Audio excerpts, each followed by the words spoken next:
Mhm. I thought the exact same thing. And we are rolling. All right, hi. Welcome to Scream 3. Let's go. Scream 3. Fade in. A big dramatic crescendo as we exterior Hollywood freeway, sunset. Friday night, traffic as usual. Things appear to be backed up all the way to the valley. A cacophony of car horns rise up on the soundtrack as we slowly dissolve into interior Ford Explorer night.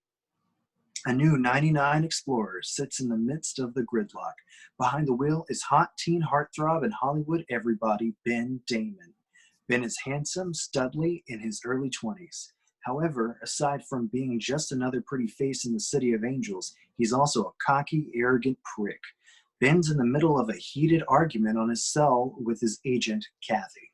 God damn it, Cathy. I have no time for this crap. I'm supposed to be at the premiere of Stab 2 right now. Arm in arm with my girlfriend, because she's got a bit part in that over-advertised piece of shit, and I'm just going to humor her. You mean to tell me that in all your squandering, the best you can do for me is a bit role in Stab 3, Return to Woodsboro? Come on! It's just another cheap slasher fic. How dare you offer me such a role? You know, I've done Shakespeare. I've worked with directors like De Palma and Scorsese, and you offer me this crap? It's insulting. I should fire you and go to ICM. Ben, I will not sit around and listen to you badmouth me. Without me, you would have never gotten as famous as you are today. The least you can do is show me a little goddamn respect. Oh, you want respect, Cathy? You know, here's your respect. Fuck you. You're fired. Unfucking believable. Ben socks the steering wheel out of frustration. The horn blares uncomfortably. Stab 3, Return to Woodsboro. What's next? Friday the 13th, part 15. Jason does Broadway. Mm-hmm. All right, what's up, BD? What's up, BD, with the BD? Hardly as large as I'd like it to be. Christine? No, Jennifer Love Hewitt. Of course it's me, silly. And I feel like an ass standing in the theater lobby all by myself. Where are you, babe? The movie starts in 20 minutes. Look, I'm stuck on the freeway. I think there was some big accident. It could be a little while, so I don't want you to start freaking if I don't get there at exactly 8:30. All I'm saying is I'm going to be royally PO'd if you don't catch my acting debut.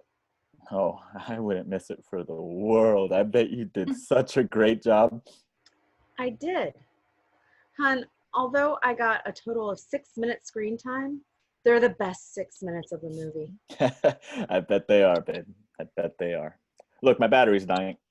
But of course, we notice Ben's battery's fine. He's just trying to cut the conversation short. All right, hun. Talk to you when the lights go down. He smiles. Sure thing. Ben hangs up. He reclines back in his seat. Camera slowly pans out the windshield, revealing the huge traffic pile up awaiting him. He's not going anywhere. Close on the glove compartment. Ben opens the glove compartment and papers scatter out. He reaches for a card. Close on the card, it's a small white business card that says 1-900 wet for cock.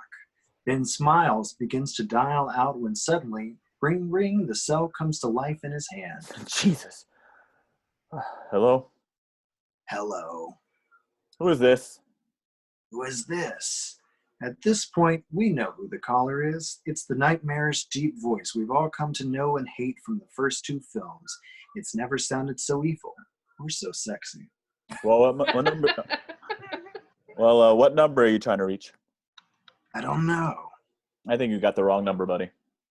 Do I? Uh-huh. Look, bro, my battery's running out. Really wish I could chat, but I can't, so later. Wait. Don't hang up. Asshole. Can't talk. But your voice sounds so familiar. Does it now? You almost sound like that guy from There's Something About Carrie. Ben Damon. Well, yeah, you got me. That's me. I'm Ben Damon. Really? You're a talented actor. Thanks. Now let's see you act your way out of this one. The voice seems to have changed tones. It now sounds a lot harsher, angrier, if you will. Hey, what do you mean? I mean, I'm standing right outside the ladies' room door at the Plaza Theater. Your girlfriend Christine is in there. She's all alone. Everyone's in the auditorium waiting for the film to start. I've got my knife. At this point, we intercut shots of the empty lobby and halls of the Plaza Theater. A POV shot standing outside the ladies' room door. Listen, you sick fuck. Is this your idea of a joke? More of a game, really. Hey, what kind of game? You seem to be familiar with the stab movies. Here's how we play. I ask you a question. You get it right. Your girlfriend lives. You answer wrong. She dies. Swear to God, if you lay a finger on her, I'll fucking kill you. Maybe so. But right now, we play the game. First question. Your girlfriend's counting on you. Name your girlfriend's character in Stab 2. Ben groans. He bangs his head against the steering wheel. If only he'd have paid attention to Christine, he might have known this. Come on, don't you know? It's Cece. Cece's the name of the character she plays in the movie. Very good. Now we play round 2. What? But I did everything you said to do. That's right. You beat round 1. Now we're taking the game to a whole new level. Meet me beneath the Hollywood sign in 10 minutes. I'll have your girlfriend. We'll be waiting. What? Goodbye, Ben. Click. The killer hangs up. Ben flips open the phone, dials 911, ringing, and then... Oh, look at it. Due to the high volume of calls this evening, dispatch is temporarily shut down. If this is not a real emergency, please call another dip. Ben hangs up, dials Christine's number, ringing, then... You're not playing by the rules, Ben. Don't you want her to live? I swear to God, if you lay one hand on her. No, you listen to me. If you're not where I want you in 15 minutes, I'll hollow her out. Do you understand? In the background, we hear Christine's horrific screaming. The killer hangs up. Ben looks ahead. Traffic is picking up. He puts the SUV into gear, peels out the nearest opening, narrowly avoiding collision. His car screeches down the off-ramp. Exterior Hollywood Hills, night. Ben comes screeching around the corner in his Ford Explorer. Tires smoking, sparks flying. The Hollywood sign stands like an impending pall in the awaiting background. Exterior Hollywood sign, night. The SUV comes to a screeching halt along the hilly, narrow road. Ben jumps out of his car, cell phone in hand. He looks up at the towering sign standing ahead of him, contemplates. Does he really want to go up there? He looks into his SUV and gets an idea. And the back is opened. Ben reaches in looking for a weapon, an old beach chair. Not gonna do the trick. A pair of old shoes. Nope. Then he finds it, a Louisville Slugger with "Actors at Bat for Brain Cancer" written across it. Thank God I decided to do some community service. Ben takes the bat, closes up the back of the SUV. He begins to walk toward the sign when suddenly his cell phone rings. Ben answers the call. Yeah. Very good. You follow directions well. Now for the final part of the game. Put down the bat and approach the sign. Slowly. Ben makes a disgusted face, tosses the bat into the bushes. He approaches the sign, keeping his eyes trained in all directions. Where are you? Closer than you think. All right, I'm here. What the fuck do you want from me? To see your reaction. Reaction to what? Ben passes under the huge pallid H in the sign. What seems at first like a gentle raindrop beads down Ben's forehead. He rolls back his head, his legs turning to jelly, his eyes widening in horror. Oh my God, no, Christine! Has been gutted from neck to groin. She has been fastened to the crossbar in the H with heavy rope. Her lifeless body sways ever so gently in the Southern California wind. Utterly horrified, Ben staggers into the shadows, not seeing the ghost as he rises from the void, knife in hand. In one quick, brutal stab, the knife is driven into Ben's spine. Ben screams as he's turned around, face to face with his attacker. But I'm the killer in Stab 3! You just lost the role, Ben. Consider this your parting gift. And with that, the ghost drives the blood-stained knife into Ben's heart, causing a vicious eruption of crimson. Title card, Scream 3. Exterior, total entertainment set day. Gale Weathers, the flashy 30-something news anchor and author of the Woodsboro murders, she sits behind a desk on the really ditzy loud set for total entertainment, an ET-style program with a live studio audience. Good morning, Hollywood, and today officially starts the summer movie season. Opening the box office this week is Jeff Bridges and Tim Robbins in Arlington Street, Eugene Levy and Jason Biggs in American Pastry, and Tori Spelling and David Schwimmer in Stab 2, based off of my best-selling book, The Windsor Murders. Camera pans across the audience. Many of them are dressed as the ghost, a sea of white screaming faces, very eerie and unsettling. Well, I see a lot of the audience is dressed to the occasion. Today we have the director of the upcoming Stab 3, Return to Woodsboro, Roman Bridger. Why don't we give Mr. Bridger a nice welcome to the set of Total Entertainment? The crowd goes wild with applause and faux knife slashes as Roman Bridger, ravishingly handsome, 29, tall and stocky, enters stage dressed in a flashy white suit. He sits down on a chair beside Gale's desk, places a Stab 3 coffee mug beside Gale's hand. Good morning, Gale. Pleasure to be here. It's a pleasure to finally meet you, Roman. Well, it's an honor to be here among so many fans of the genre. And I must say, if any of you are worried that Jerry, Rapp, or Tori, or David are not returning to complete the Stab trilogy, have no fear. Roman is here. Aided with my excellent cast of newcomers, I believe we're going to pull off one of the best stabs yet. Roman, from your enthusiasm, it certainly seems that way. Honestly, though, tell us, what's your favorite scary movie? Honestly, my life. An eclectic hush falls over the crowd. Roman appears somewhat sinister in this light. Gale gazes deeply into Roman's eyes. Your life? Well, if you were in my shoes dealing with those big-time Sunrise Studio producers like I do on a daily basis, you'd watch how quick your life goes from Walt Disney picture to Tobe Hooper flick. Roman smiles. The true costume horror film buffs in the audience break into applause. Gale, somewhat distracted, other what not caring what this second-rate director has got to say, gazes at a costumed individual at the far corner of the set, watching from a half-open exit door. Now, it could be just her imagination running away with her in her atmosphere, but it almost appears as if the figure is pantomiming slitting his throat with a gleaming blade. A loud buzzing off-screen. Gale is startled out of her skin. She looks up at a sign hanging over the stage. The word commercial break is illuminated in flashing red light. Gale sighs, looks back to the exit. The ghost is gone. She turns to Roman. Would you excuse me for a moment? Sure. Gale bolts for interior backstage total entertainment set day. Gale races around the corner of the set, smashing right into Detective Mark Kincaid, LAPD, mid-30s. Handsome with piercing eyes, he grabs Gale by her shoulders, shepherding her aside. Jesus Christ, you scared the shit out of me. I'm sorry, Miss Weathers. Allow me to introduce myself. Mark Kincaid, LAPD. Are you familiar with the actor Ben Damon or the actress Kristen Perkins? Well, I interviewed Damon once for the show. He was a real fuck. Anyway, the second one, Christine Perkins, she had a part in Stab 2, didn't she? She was playing Cece. Both of them were found brutally murdered this morning under the Hollywood sign.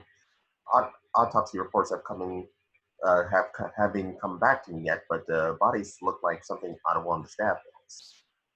So is that why you're here? Is that why you're holding me from my show? To brutal I'm not even involved in? I wish that was all, Miss Weathers, but there's more. The killer left a note. A note? Detective Kincaid reaches into his back pocket, pulls up a newspaper clipping and a Ziploc evidence bag. He holds the bag up for Gale to see. Maureen Prescott, mother and wife, found brutally raped and murdered in bedroom. A black and white photo of Sidney's mother, Maureen, stands hauntingly before the camera. That's Sidney Prescott's mother. There's more. Kincaid flips the article over. Someone has scrawled in black marker across the back, Sidney. I've tried to get in touch with Sidney Prescott, but she's keeping herself very well hidden. You're my one and only hope in finding her. Her life may be in great danger. I'd love to help, really. I wouldn't mind being in the slice of it all again. Hold on, I just lost my spot. I'm so sorry. I'd love to help, really. I wouldn't mind being sliced at again by a psychopath, but I honestly don't know where Sidney is. After Windsor, she dropped off the face of the earth. The only other person that might know is not going to talk. And who would that be? Exterior, Sunrise Studios backlot day. A red BMW convertible speeds through the backlot. Behind the wheel is Dewey Riley, former police officer turned technical advisor on the red-hot set of Stab 3, Return to Woodsboro. All around the lot are promotional banners and posters for the film. Dewey parks his car outside a soundstage and exits. Cut to interior Stab 3 set day, a huge replication of Woodsboro in a building about the size of an airplane hangar. In one corner, we've got the Macher and Prescott homes. In another corner stands the infamous Becker house where the nightmare all began. In other regions are sites like the town square and market, an exterior for the Woodsboro police station, a top-story news van, etc. Dewey enters set, bumping into his movie alter ego, Tom Prince, a Hollywood poster boy. Very cool.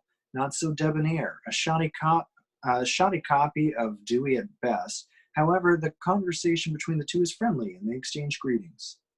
Hey, dude, did you hear? No, what? Somebody iced Ben Damon on his girlfriend. That's Hollywood, Tom. One day you're making movies in the hills, the next you're posing for the corner downtown on a slab. Dewey's obviously gotten a lot colder since the last film.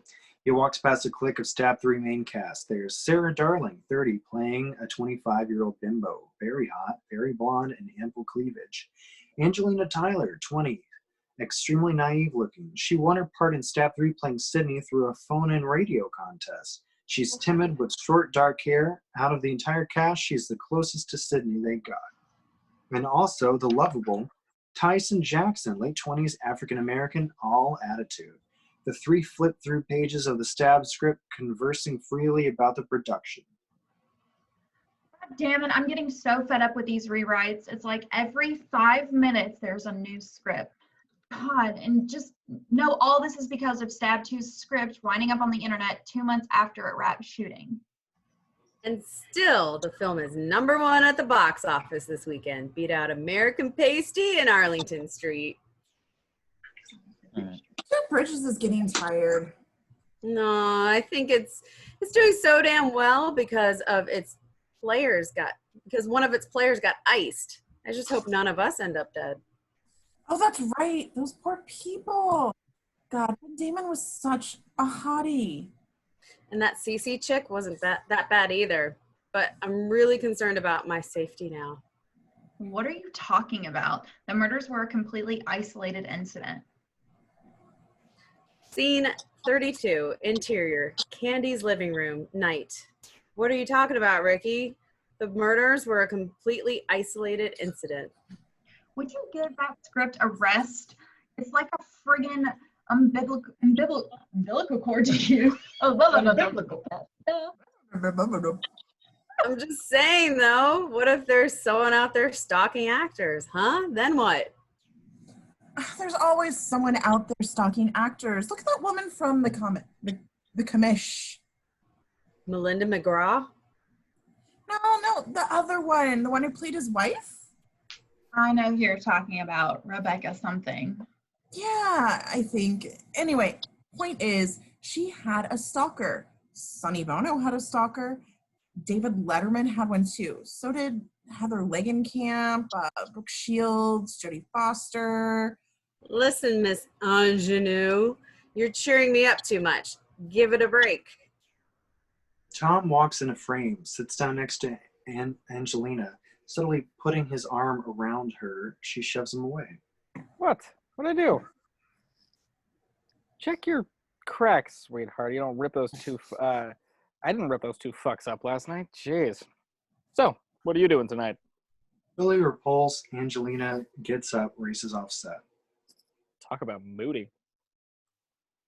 Tom leans back seductively, his crotch in full view, staring at Sarah with bedroom eyes. And how about you, good looking? Got any plans later? Ew, yeah. Finding a guy to have sex with that doesn't look like you. Sarah, following suit laid by Angelina, scampers off set. Tom looks up at Tyson, smoke blowing out his nostrils. Oh no, I ain't into that shit. Tyson races off set. Tom laughs, covers his face. Cut to Detective Kincaid and Gale. They walk through the set. Gale's mesmerized. Kincaid is all business. Deja voodoo. The pair come to a halt on the driveway of what is supposed to be the Marko residence. Everything from the smashed beer bottles in the garage to the boat on the driveway is mimicked to a perfect T. Even a foam dummy of Tatum Riley dangles from the doggy door, head squashed a bloody mess. Gale stares at the swaying dummy, haunted.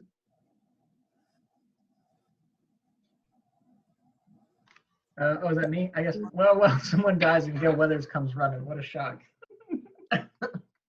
Gale looks up and Dewey stands beside her. Mr. Riley, my name is Mark Kincaid. I'm with the LAPD. Are you aware of last night's events? Yeah, real tragedy. Dewey stares daggers through Gale. There's a real bitter coldness between the two. Dewey, personal lives aside and past aside, this is about Sidney. We need to know where she is. But so you can just exploit her again with another book? It doesn't need you, Gale. Show him. Mr. Riley, this was found alongside the bodies of Ben and his girlfriend. Kincaid hands Dewey the Ziploc clipping. Dewey examines it, his fear slowly growing. I promised that I'd keep her in seclusion. I promised her no one would ever find her. If you don't mind, Detective, I'd like to approach her with this on my own and see what she'd like to do about it. Kincaid nods. That's fine, Mr. Riley, but if anyone else should die, I'm going to get a warrant. Understood. If you excuse me, Detective. Gale. Dewey walks off camera. Kincaid puts his hand on Gale's shoulder. I'm going to have a little chat with the producers. Don't wander off. I may need you. Gale nods as Kincaid disappears into the backdrop of the set. A shrill voice off screen. Gale Weathers! Oh my god! Jennifer Jolie, an ambitious young starlet, playing Gale in the latest Stab, rushes toward her with arms wide open. She's decked out in the flashy neon green ensemble Gale wore in the first film, and even sports a fake shiner on her right eye. Gale is obviously pissed. She knows this actress and doesn't really want to be in her company very long. Shit. Listen, I know we've never met, and I don't mind you never returning my calls, but I have to tell you that after 2 films, I feel like I am in your mind. Well, that would explain the constant headaches. You know, I'm sorry that things didn't work out on 60 Minutes too, but Total Entertainment, that's a pretty good fallback. Thank you. I'm sorry things didn't work out with Brad Pitt, but being single, that's a pretty good fallback. Gives me more time for my work. After all, Gale Weathers, you are such a complex character. And to be played by an actress with such depth and range. Dewey steps back into the picture, cell phone in hand. No answer at Sid's. Where'd the detective go? Dewey! Gale stares at the couple, just processing things in her head. Gale, I think you'll really appreciate my character work on this one. Someone's helped me understand the real you. Someone? The ruthless ambition, your private self-loathing, and that lost and lonely little girl inside. Lost and lonely what? You heard me. Thanks, Dewey. I'll return it. Lost and lonely what? Little girl inside. I thought you were supposed to be in Woodsboro. Well, I'm surprised you thought about me at all. Listen, I gotta get back to trying to get a hold of Sid. Besides, she's more important than you ever were. Wait, Dewey, we can work on this together. As a team, like in the past. No, really, Gale, that's a sweet offer, but this time I'd like to hear something before the body count. Doodles.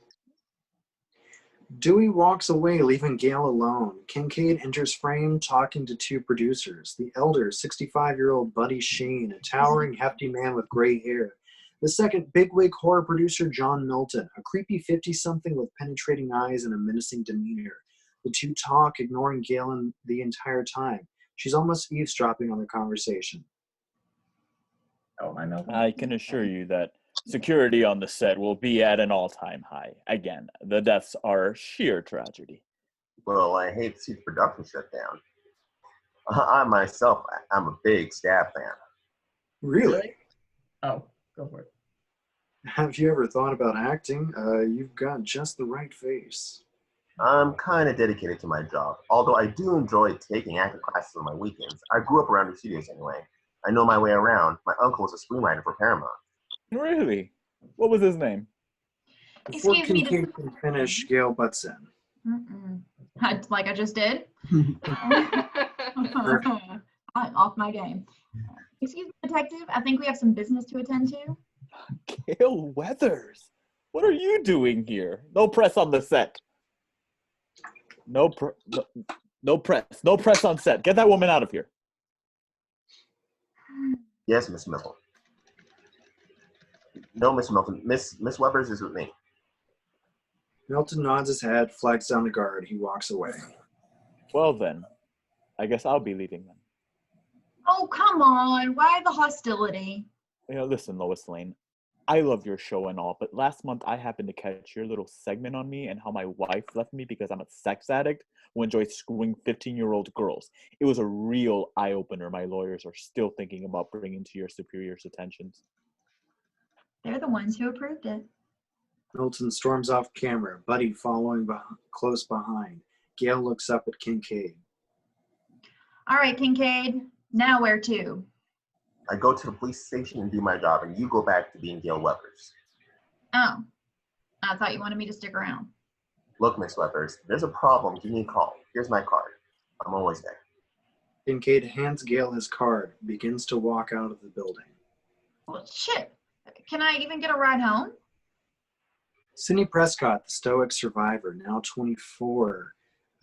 She lies peacefully in bed, her black lab Pete curled up in a ball at her feet. A noise startles the animal awake.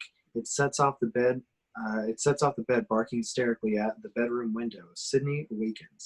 She squints her eyes to try and make out what her dog is going into conniptions over. Then she sees, and her face loses any trace of color. Maureen Prescott's ghostly wraith is pressed up against the window. She's wearing a tattered, blood-soaked nightshirt. Her voice is muted, but her lips are moving as if trying to relay a message to Sidney. Sid's hysterical crying. She slides off her bed, makes her way toward the window, when suddenly Maureen slides down the glass as if being pulled by something beneath the windowsill. Something we don't see yet. Mom? Left behind in her wake are 5 bloody streaks running down the glass. The streaks begin to bleed as if each wounds themselves. They bleed right through the glass. Sidney reaches out to touch them when suddenly the ghost springs up behind the window, shatters the glass pane with his fist. Sidney screams, awakening in bed from her nightmare, her dog barking wildly. The window is fine.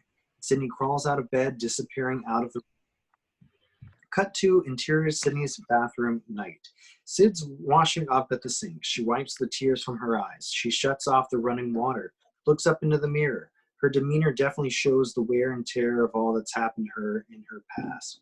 Close on Sidney's wrist, 2 ugly scars run up Sidney's wrist. Battle scars of a war waged between her and her own personal demons, if you wish. Former suicide attempts, former engraved on time. Cut to exterior Sidney's house night. Sid's house is deep within the Napa Valley, secluded amongst verdant vineyards and orchards that are now covered by the darkness of night. A full moon hangs ominously in the sky above. A light burns from within the 2-story farmhouse. A phone dialing out rises in pre-lap as we cut to interior Sid's office night.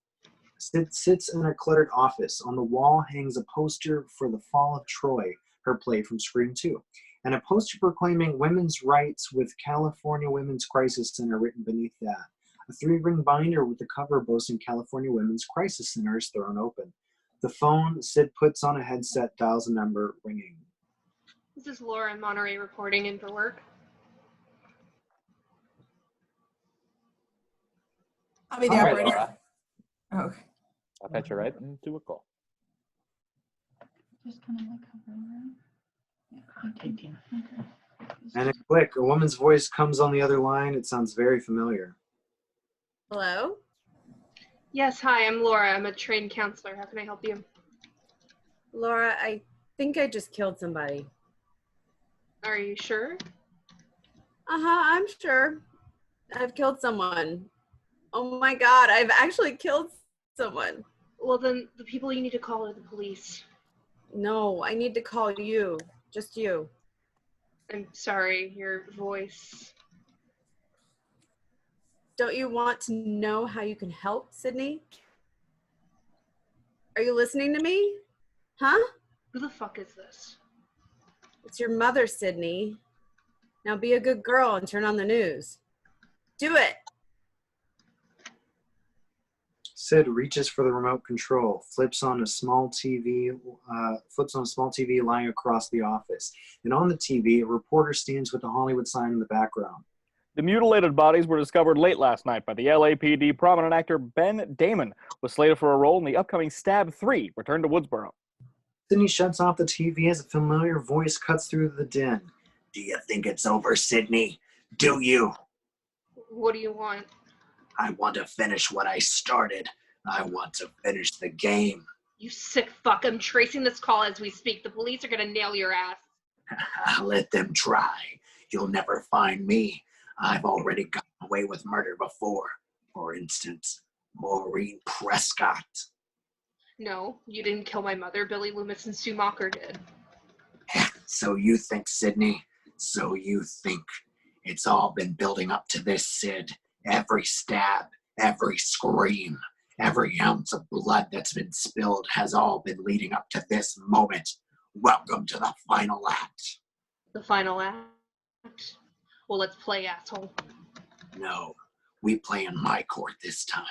Come to Hollywood. Stab 3's going to cutting corners cast-wise. And I've got my eyes set on a technical advisor named Dewey Riley. The killer laughs coldly. Sidney wanes. If you lay a hand on him, I'll fucking kill you. Great. A spirited one. I'll be seeing you real soon, Sidney. Real soon. Click. The killer hangs up. Sid's left trembling. She rips the headset out of the phone, reaches into her desk for a looted 38 special. She stands up and peers out of her office window. Sidney's POV, the dark, ominous night. Cut to exterior Sunrise Studios night. Sarah Darling drives through the main gates in her Porsche, rounds a corner. Exterior Stab 3 production offices night.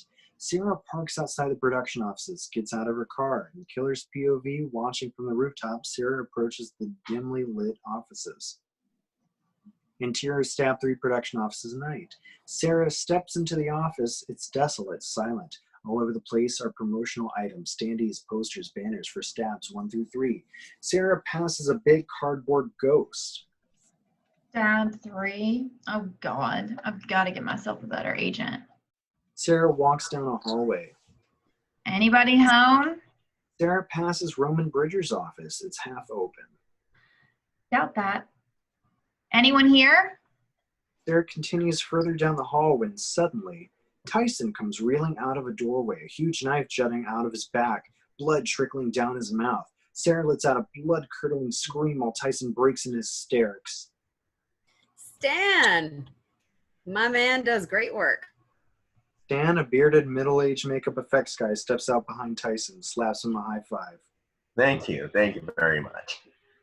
Fuck you very much. Tyson, go to hell. What the hell are you doing here? Where's Roman? Roman and everybody else went home for the night. I'm here for the makeup test. Makeup? You need it. Hey, Roman isn't here? No. Damn.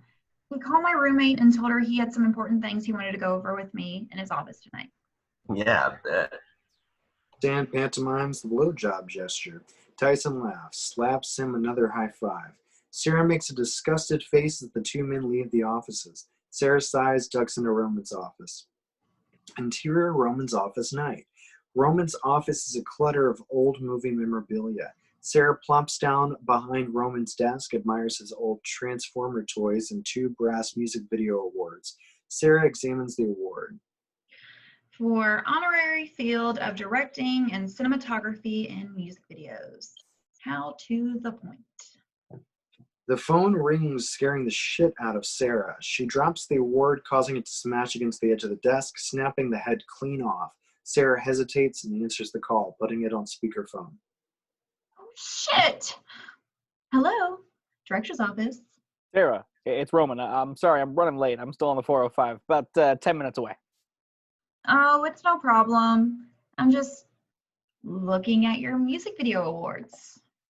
Sarah tries fixing the award with some scotch tape. That's all right. Since I got you on the phone, let's talk about your character.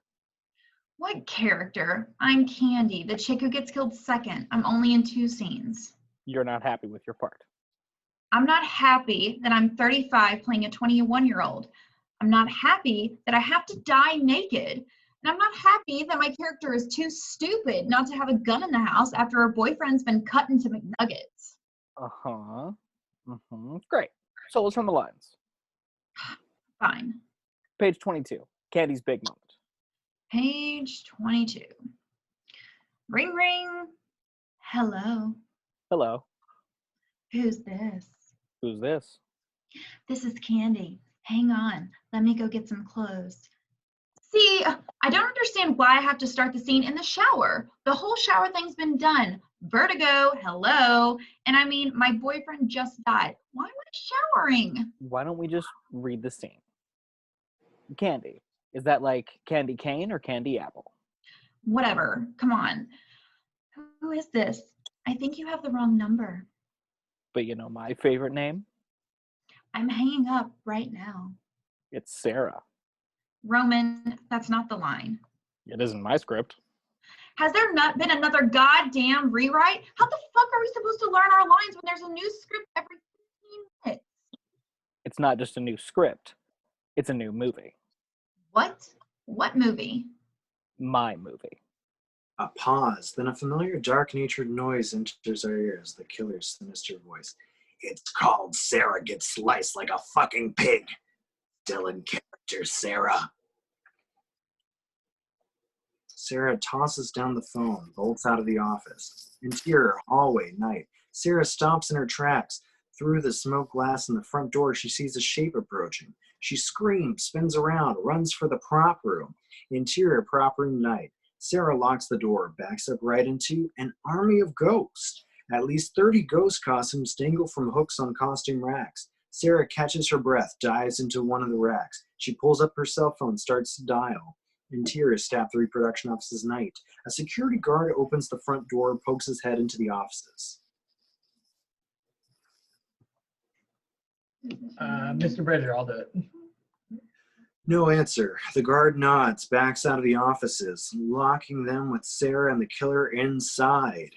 Cut to the interior of the prop room, night. Sarah's waiting on eggshells as a digitized, pre-programmed commissary menu for Sunrise Studios drags out. Shit. Sarah momentarily glances behind her, just noticing a pair of black work boots stepping off the costume rack.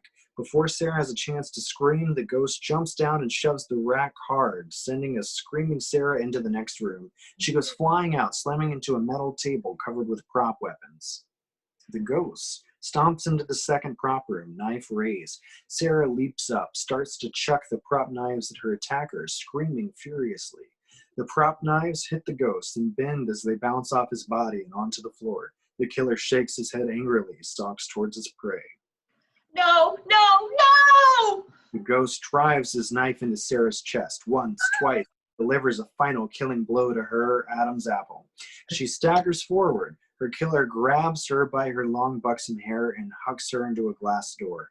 The door explodes, Sarah's body falling through, shards of glass tearing out her back. The killer stands in the shattered doorway, bloody knife in hand. An alarm resonates in the background. The killer wipes his knife clean, races off screen. A nice psycho-esque close-up on the dead Sarah's eyes, blood swirls into the pupil. Shot cut to exterior Highway 39, Northern California, night. The highway is desolate, it's late. Sidney speeds into frame in her Honda Civic. Interior Honda Civic night.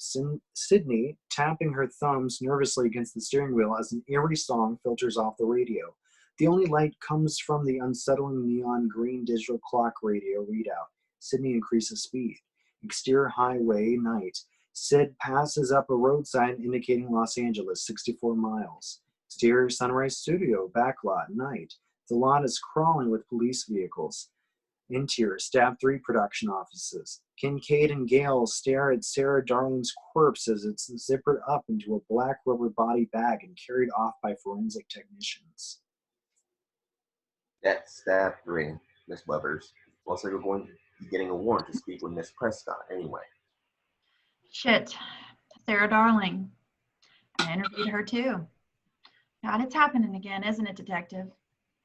Yes, well, we have a suspect, so don't get that worried. Gale's eyes light up. She grabs Kincaid's shoulders. Who? I'm not at liberty to tell you that, Miss Weathers. You're no longer working with the LAPD. I don't even know why you're standing here right now. By all means, I should have you thrown out. But you won't. You're a good man, Detective. We think alike. I know you need my help. And I know you know I need your help. In my 15 years as a homicide detective, I've never met a single soul as pushy and brazen as you are, Miss Weathers. Please. Call me Gale. Deal. But I'm still Detective Kincaid, okay? Gale smiles. Detective Tom Wallace, Kincaid's cohort and partner. He's in his late 30s, family man. Wallace enters frame with a folder in his hands. Mark Bridger's in custody. We traced his phone records. He's the last person to speak to Sarah Darling before she died, or at least call her home. Wait. Roman's your suspect? Listen, Diane Sawyer, this here is classified information. Why don't you go investigate the bad meat at the AP? This is police work, not Pulitzer material. Hey, fuck off. No cool, Paul. He's working with me. Well then, looks like I'll go dust for fingerprints with Barbara Walters. Wallace arrogantly walks off camera. Gale looks at Kincaid. So what now? Interior interrogation room, police station, night. A frazzled Roman is seated at a long conference table while Wallace and Kincaid grill him with questions. Mr. Bridger, you didn't tell us you spoke with Sarah Darling before she died. That's because I didn't. The guard said she was there for a meeting with you. What meeting? We talked to her roommate too. Says you called Sarah and told her to come down to the studio. Roommate answered the phone. Says it was you. Wait a minute. I never called her. I never told her to go anywhere. Roommate says she knows your voice, Mr. Bridger. Well, she wasn't speaking to me. Look, I did not call Sarah Darling. Sarah Darling said you did. Look, someone's trying to ruin my movie. Someone wants to kill my movie. Hey, look at it this way. If anything, this will be something interesting to put on the director's commentary for when the film hits DVD. Ha! Too late. Studio's shutting down production. Called my film a risk. Do you believe this shit? They're actually shelving my film because there's been one easy little murder. Got 3 people died during the filming of The Exorcist.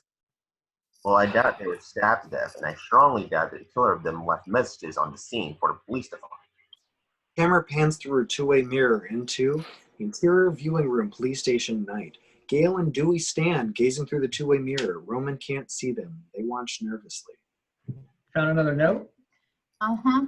Another news clipping. Another one about Sid's mom. Dewey, whether we like it or not, it looks like we're going to have to go back into our past. You mean our past, as in me and Sid. This has nothing to do with you, Gale. This has everything to do with me, Dewey. I was the one who brought the nation's attention to this shit anyway. I'll be damned if I'm going to sit around and pass the buck again. You really mean it this time, Gale? Yes. Look, let's get something straight, Dewey. I got into this shit because the police came looking for me, not because I'm out to make the Sunrise Studio slashings. Why would the police come to you? Again, I'm the author of the definitive book on the Woodsboro murders. What about you? What about me? You said you never leave Woodsboro, the only place that's real, but now you're here, not with me. Dewey, I took care of you. I waited until you were well. I couldn't stay there. I mean, it's like dog years. 1 year in Woodsboro is 7 everywhere else. I was out to London for a week, New York for a month, LA forever. It was fucking 60 minutes too. I couldn't say no. I could have been the next Diane Sawyer. What's wrong with just being Gale Weathers? I liked her. It didn't work, Dewey. You used to say that was her strength. Dewey, you're not just here because of the second-rate Kmart straight-to-video version of me, are you? Brace yourself, Gale. All of this is actually not about you. All of what, Dewey? You do know something, don't you? Off the record. Always. 2 months ago, the Woodsboro police got a call from the woman who said she was with Stab 3. She wanted to see the file on Sid for research. And? The boy said no, she wouldn't give her name. A month later, the station gets broken into, the file room ransacked. Someone stole Sid's file. I already removed it. I think someone on the film was trying to find Sid, and that's the only reason I came here. To do a little private investigating of my own and make sure no one here was planning anything. This is too good. What part of off the record don't you understand? Do you think he did it? Got my suspicions, but still, nothing you can ever say can make me take my eyes off one person. And who is that? But Dewey doesn't answer. Again, he's staring daggers through Gale. Years and years of bottled up resentment is finally resurfacing. Jennifer needs me. Jennifer? Wait, where are you going off to? I'm on duty. Dewey races out the room. Gale pauses, stares at the interrogation. Wallace has reduced Roma to tears. It's pathetic. Gale bolts after Dewey. Exterior San Fernando Valley night. The wind rushes past the camera. A huge panoramic view of LA. Full moon hangs in the sky. A coyote howls in the near distance.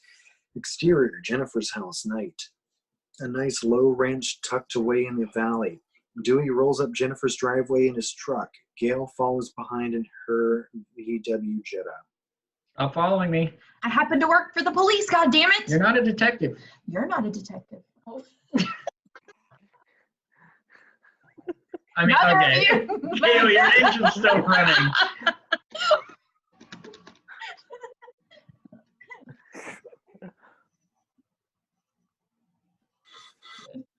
Dewey shakes his head in disgust, disappears into the house. Gale runs back to shut off her car. From out of the bushes lunges Tom Prince, loaded off his ass, still holding a half-filled bottle of Johnny Walker Black Label Scotch in his hand. Oh, Weathers. What a surprise. Tom Prince, tanked as usual. That's a shocker. Hey, I really liked that piece you did on me last month. The one where you said my car accident was caused by my drinking and drugs and how I faked the tire blowout just so my insurance wouldn't skyrocket. Well, that's TV journalism for you. Stage the news to boost the ratings. Really? Because that stunt lost me the lead role in Polanski's latest picture. Huh. What a coincidence. I was picked up by a Roman Bridger. Well, not exactly the Roman I wanted. Get the point. Stab 3's bullshit. Fuck, because of your big mouth, I'm here drinking piss water scotch with second-rate fucking celebrities like Jennifer Jolie and yourself. Hey, I got an idea. Maybe I should have a look at your brake line. Is that your car over there? Gale pushes Tom's chest, stopping him. I think we should go inside. I have to have a talk with the cast. All of you. You mean what's left of us? Yeah, I'm running on empty anyways. Gotta refuel. Tom and Gale walk into the house. Something stirs in the bushes. Interior Jennifer Jolie's house night.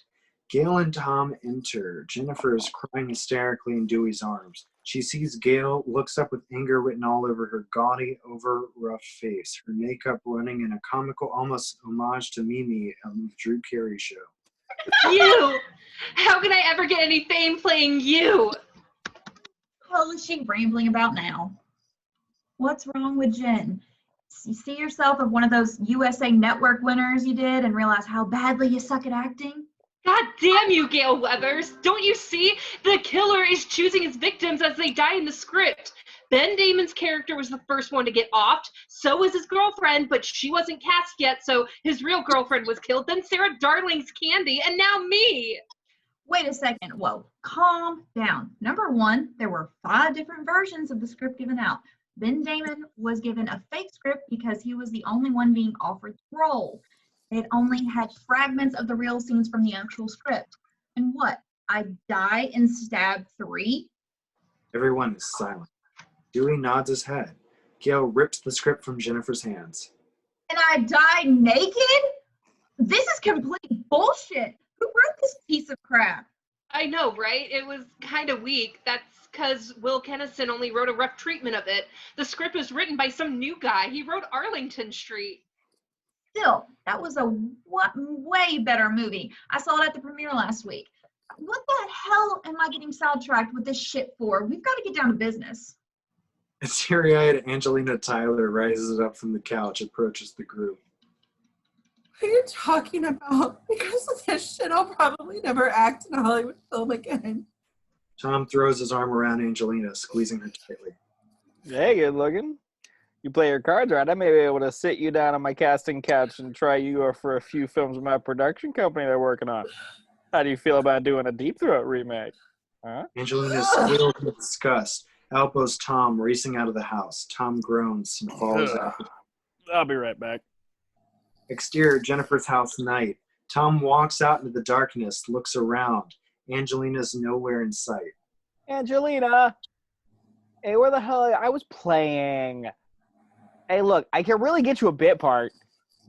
Just come on out, okay? Oh, damn it. Well, there goes my chance of getting some head from her.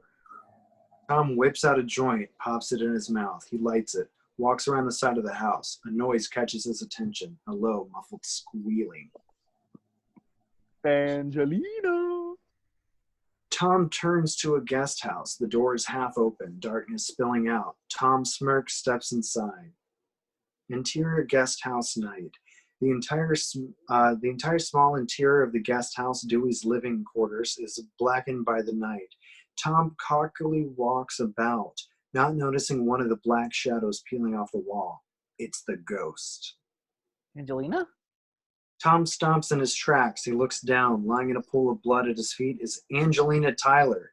Tom screams, staggers backwards right into the arms of the ghost. Oh, you fucker! The ghost slashes open Tom's arm. Tom screams, backs up into the kitchen. The ghost grabs him by the throat, begins choking him midair. He slowly begins to lift him off his feet, angling the knife, ready to make the kill blow. Tom gags. He can't even scream. The killer's crushing his voice box, causing a trickle of blood down his lips.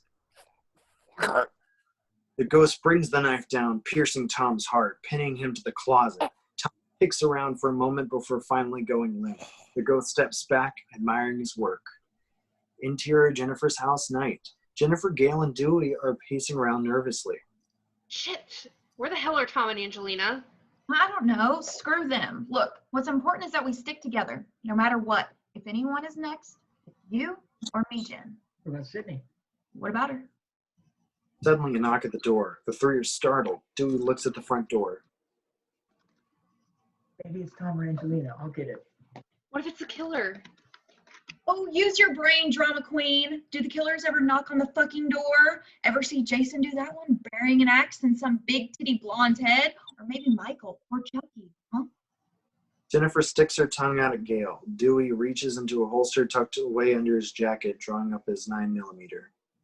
Don't worry, I'm prepared for anything. Amen, Boy Scout. Now answer the fucking door. Dewey nods his head, slowly makes his way towards the door. Gale and Jennifer huddle together, follow close behind. Do you smell something? It's Gale. She farts when she gets nervous. Gale makes an angry face, laughs Dewey upside the back of his head playfully. Dewey steps up to the front door. It's not locked. He reaches for the knob, turns it when suddenly the power sizzles out. Everyone screams. All right, don't panic, just a fuse. Dewey throws open the door. Angelina's corpse drops into the doorway, a symphony of screams. All right, everyone out the back, now. Dewey, Gale, and Jennifer race for the French doors in the living room, leading outside to the pool and backyard. A phone rings somewhere in the house. Whose phone? Oh shit, it's my cell. Answer it. Jennifer answers her cellular. Hello? Hello, Jennifer. Want to play a little game? It's him. It's the killer. Gale rips the phone out of Jennifer's hand. Listen, you sick bastard. What the fuck do you want? What's your favorite scary movie, Gale? I don't know, but I can tell you it's yours. I don't know, but I can tell you that yours will be the home video footage of me sticking my foot up your ass. Now come on out and fight like a real man, you pussy. I just might. The ghost comes running out of a closet, his knife swinging wildly. Jennifer screams, races for the patio door. The ghost lunges for Gale. Dewey draws up his gun, fires. Blam, blam, blam. The ghost takes 6 slugs in the chest. He goes smashing through a coffee table, motionless. Dewey backs into Gale's arm, smoke rising from the muzzle of the gun. God damn it, you two. Run, hurry, he's dead. No, he's not dead. He's still breathing. Look! Gale, he's dead. Come on, let's get out of here. Dewey turns Gale toward the patio door. A noise off-screen. Dewey pauses, turns around. The ghost is gone. Dewey looks to the patio door. So is Jennifer. Oh God, Gale. What? Gale, behind you. The ghost barrels out from under the couch, knife raised. Dewey winds back, kicks a chair out in the ghost's path. The ghost trips, goes crashing through the chair, coming smashing down on the floor, knife bearing into the hardwood. Dewey and Gale run for the patio, and suddenly, Jennifer comes dodging out of the kitchen wielding a butcher knife. Die, motherfucker, die, die, die! Jennifer slips on something, goes backflipping to the ground. Gale grabs her, helps her up. Come on! The ghost comes to life, grabbing a lighter off an end table. He lights a trail of gasoline running from the floor to the kitchen. The smell Jennifer mentioned earlier and what she slipped on seconds ago. A huge flame trail lunges towards the two women, and they scream. Oh shit, run! Interior backyard, Jennifer's house night. Jennifer, Gale, and Dewey take off out the patio doors when suddenly, kaboom! The windows blow out, the roof splinters. A huge conflagration. The three dive into the swimming pool as debris rains down onto the earth. The ghost watches from the shadows, flames bouncing off his pallid white mask. Sirens are heard in the near distance. As the ghost runs off into the night, he drops another newspaper clipping on the ground. It blows in the wind. The newspaper clipping, extreme close-up. It's flipped over by a pair of hands. Scrawled on back is, "I killed her." Interior, Detective Kincaid's office, day. Detective Kincaid paces around his room. A battered and bruised Dewey and Gale sit beside his desk in police uniforms, since their old clothes have obviously been drenched. Whoever it is, now is taking credit for Prescott's murder. But we know who killed Maureen Prescott, Billy Loomis, and Stu Mocker. I mean, they even told Sidney how they did it. Yeah, but if I'm not mistaken, you said in your book that Sidney got it wrong before.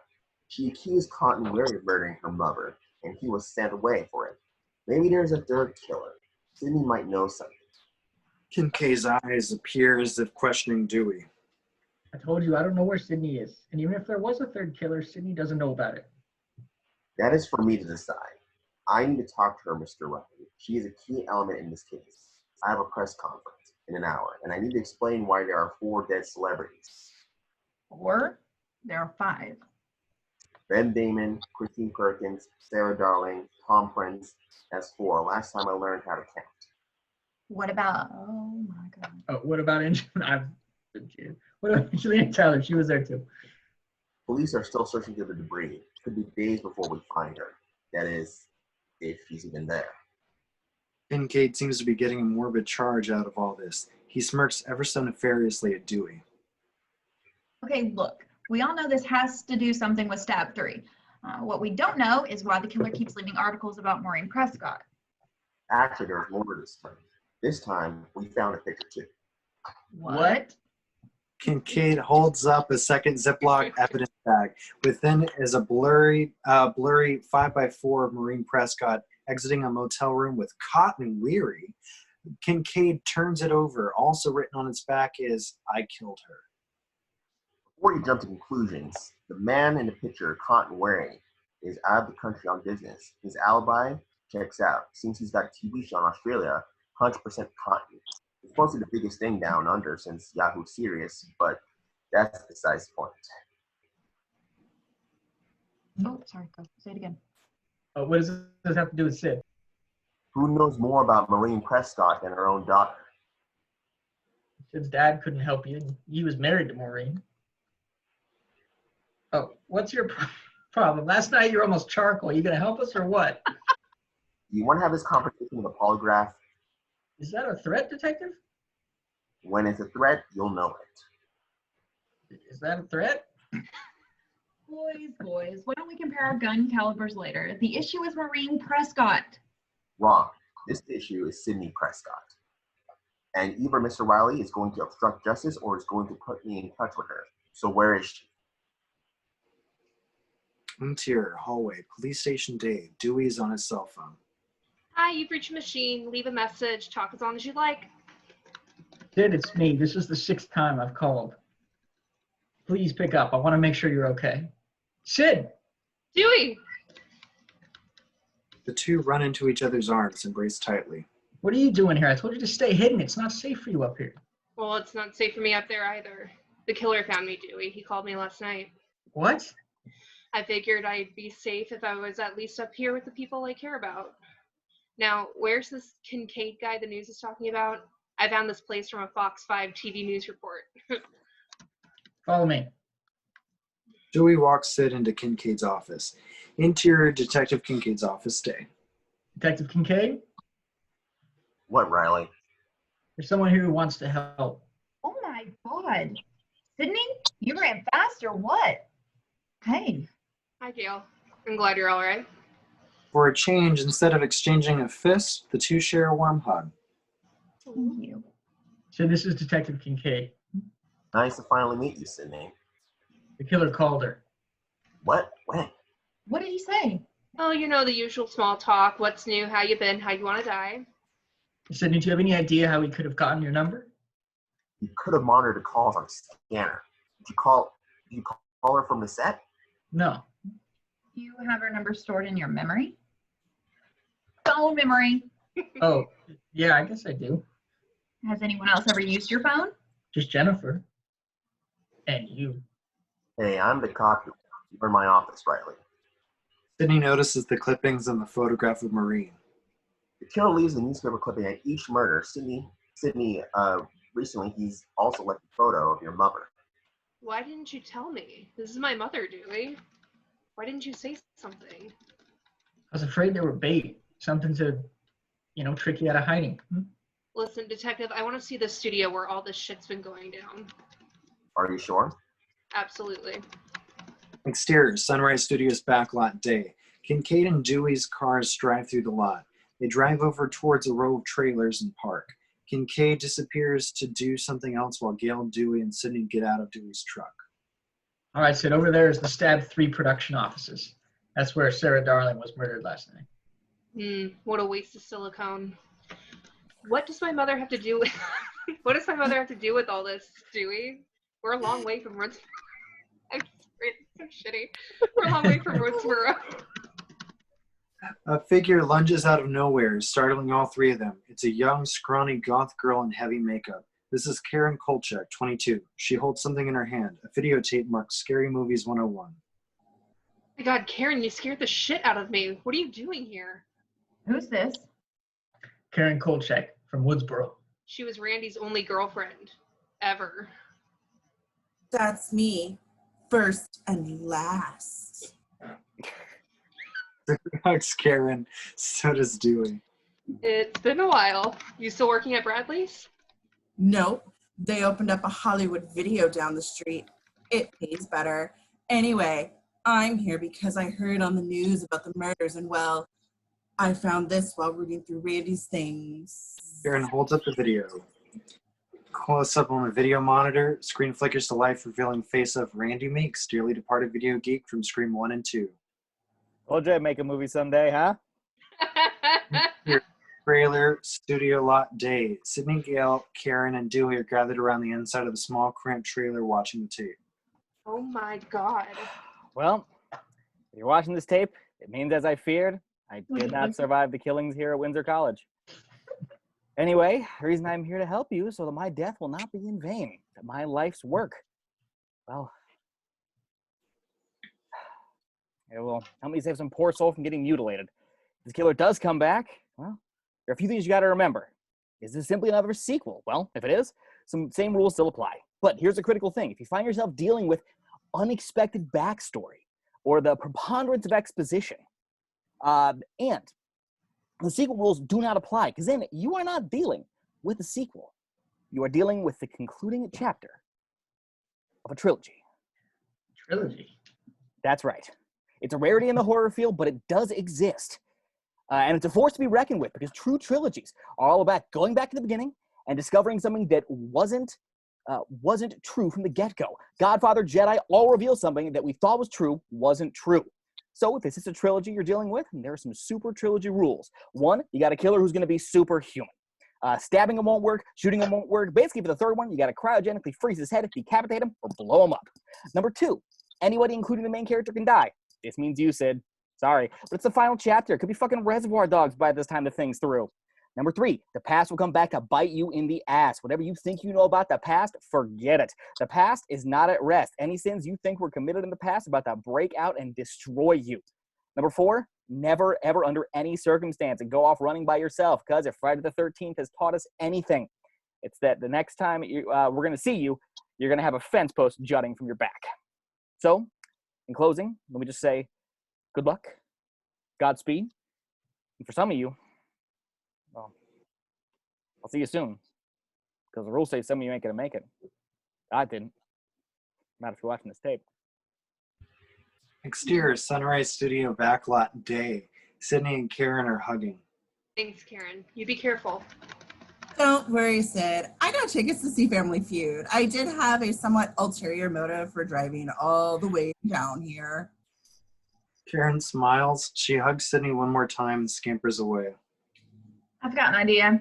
I'll hook up with you guys later. Do you want us to come with you? I work better alone. Why don't you do some snooping around the set? Gale runs off. I can see nothing's changed. Nope. Exterior Sunrise Studio Film Archives day. Gale's banging on the door trying to gain access. Nobody home. Gale notices the card lock and the sign reading authorized personnel only. Gale smiles. Since when has this ever stopped her before? She reaches into her pocketbook, pulling out a couple of credit cards, a video store card. She tries them in the lock and nothing. A hand reaches down and grabs Gale from behind. She lets out a blood-curdling scream. It's only Jennifer. Jeez. What the hell are you doing? Being Gale Weathers, what the hell are you doing? I am Gale Weathers. Here's how I see it. I've got no house, no movie, no gun, and I'm being stalked. Because someone wants to kill me? No, because someone wants to kill you. So, starting now, I go where you go. That way, if someone wants to kill me, I'll be with you. And since they really want to kill you, they won't kill me, they'll kill you. Make sense? None. You know, in the movies, I play you as being much smarter. And as the same person, for that, you must be quite a stretch. That's funny. Maybe I should join SNL. Need to get in that building? No, really. There's a story in that building? Possibly. Gale Weathers would find a way. She swipes and opens the door. Jennifer opens the door and steps in first. Gale follows, door closing ominously behind them with a loud clack. Interior basement hallway archives day. Gale leads the way down the dark hall. Basements creep me out.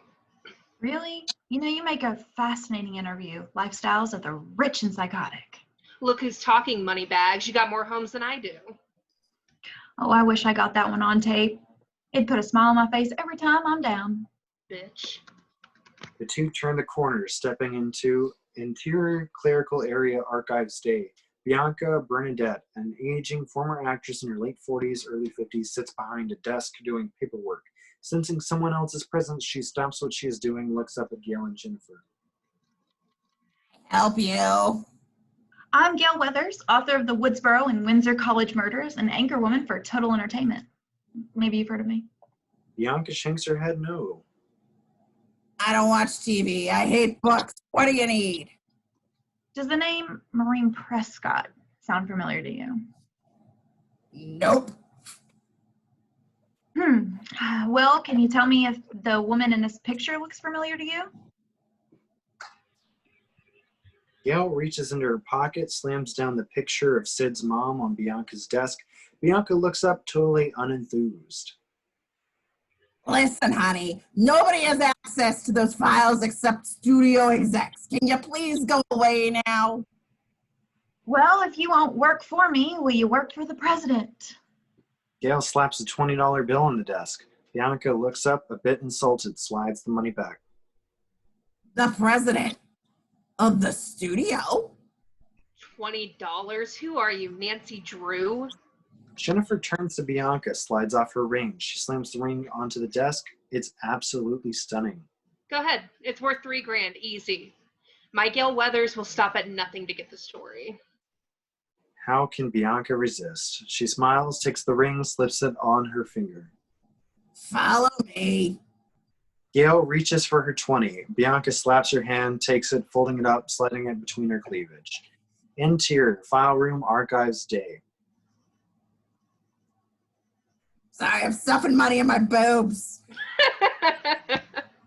I know every face in here. Respect for the unknown actor, I suppose. Myself included. If you're looking for Maureen Prescott. Maybe Maureen Reynolds. Well, you'll find neither. Rena Reynolds, however, you will. Rena Reynolds, what a stage name. You should talk Judy Jurgenstein. Gale takes the folder from Bianca, opens it up. Inside are 8x10 headshots of Maureen Prescott when she was younger. Behind the pictures is a Xerox listing of the film she starred in. What are these movies? Amazombies, Space Psychos, Creatures from the San Andreas Fault? Horror flicks. B-movies from Milton's heyday. What? You know, John Milton, the horror producer. Those were some of his early flicks. Exterior, soundstage, Sunrise Studios, day. Sidney stands beside Dewey and Detective Wallace. Listen, Dewey, I have to go to the bathroom. You want me to come with you, Sid? I mean, remember what Randy said. No, I'll be okay. I've got my mace, my knife, these 2 lethal weapons. Sure you don't need a police escort? That's what we're here for.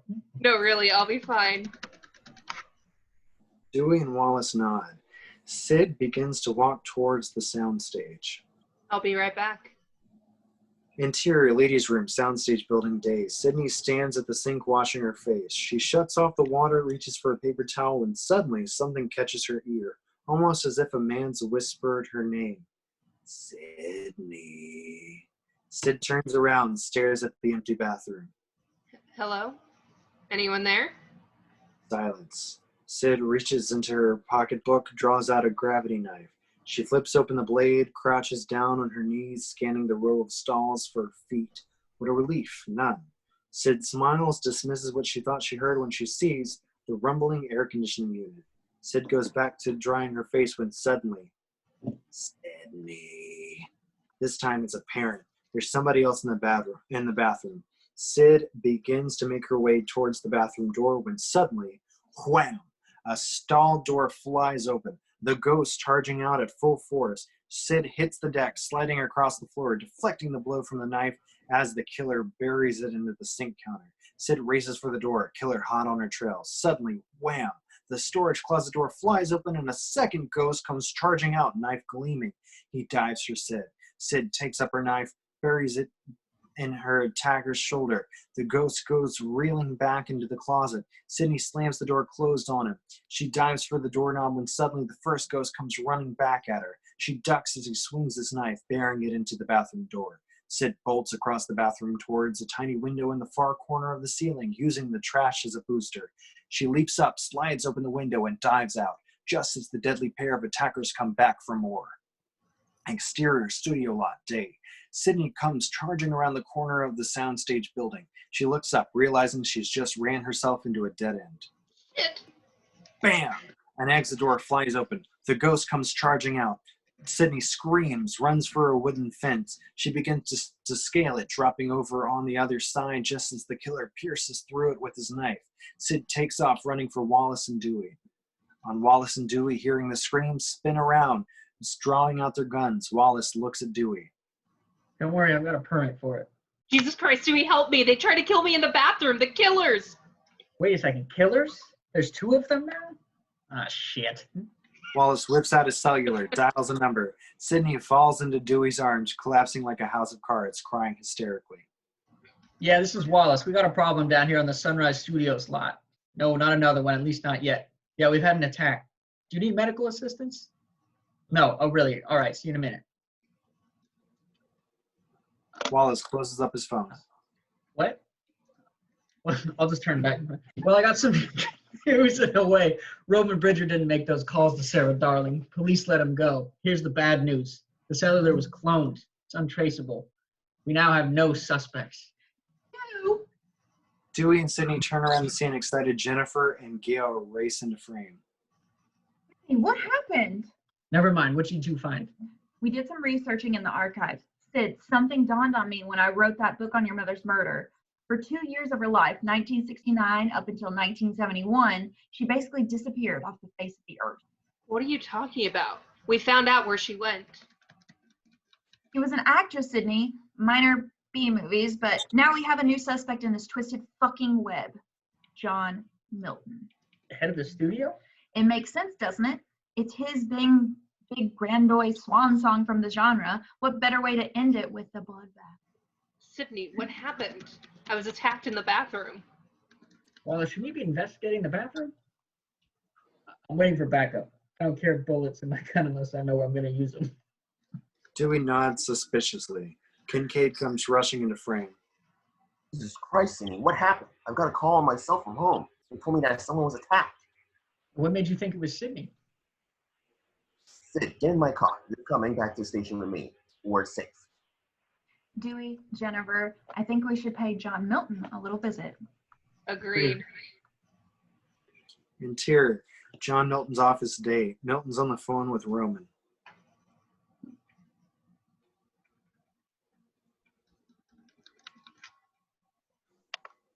Kevin, You're muted, Kevin. Of course I am. Roman, I know you're upset, but there will be other movies. I know.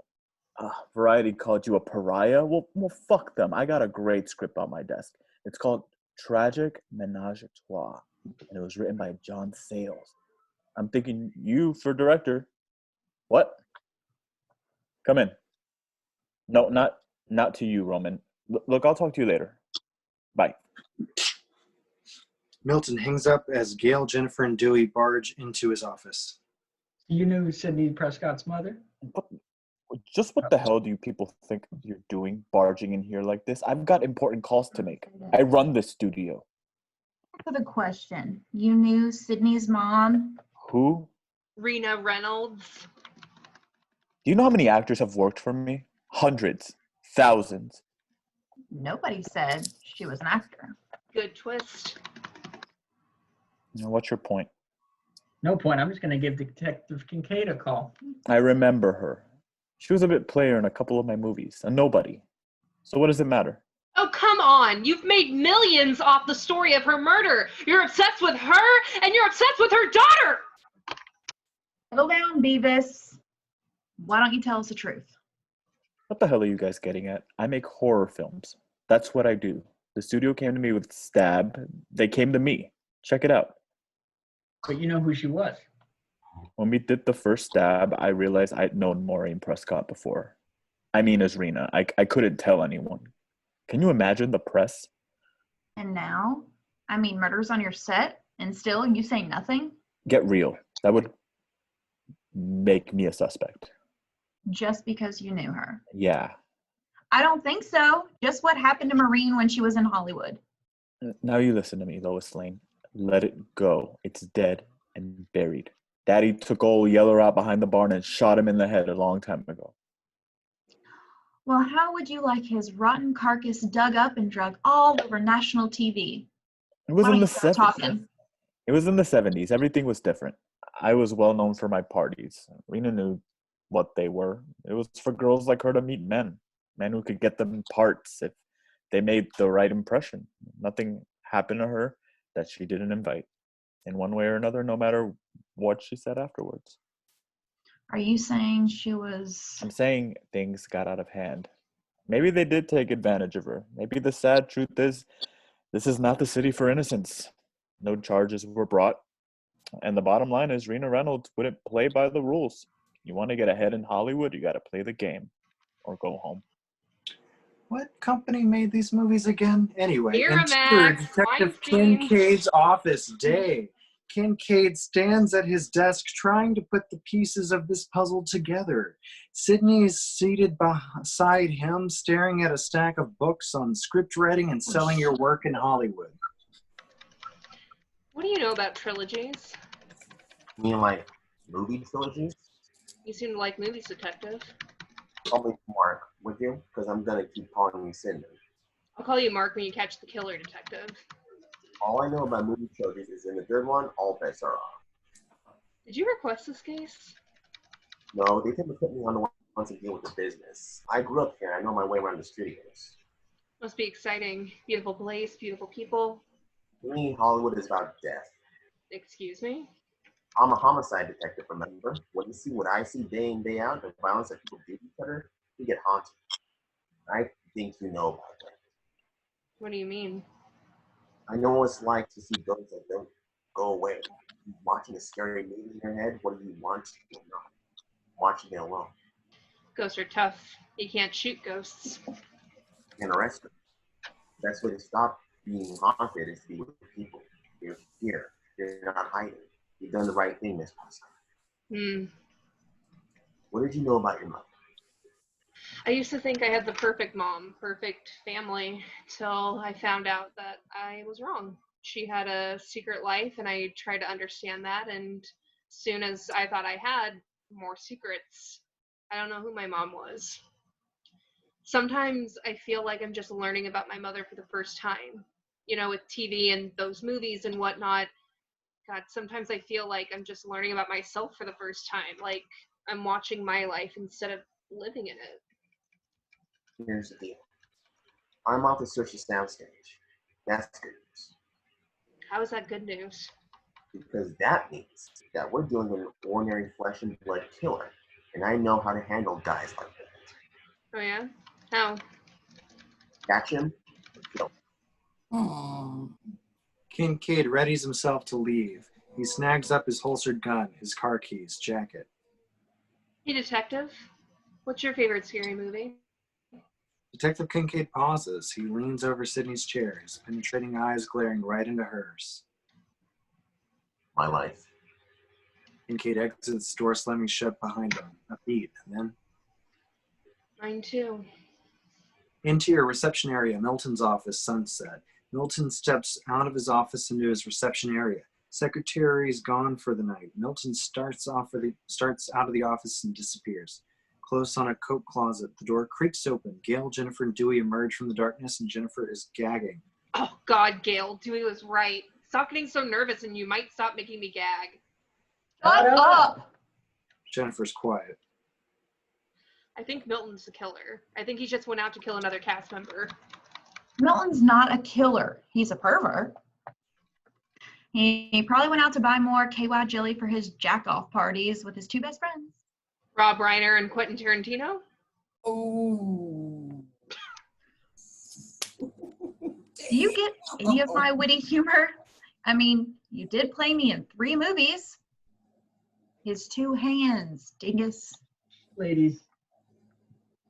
I mean, it's all right here in the script. Anyway, Dewey leans into Milton's office door, slowly opens it.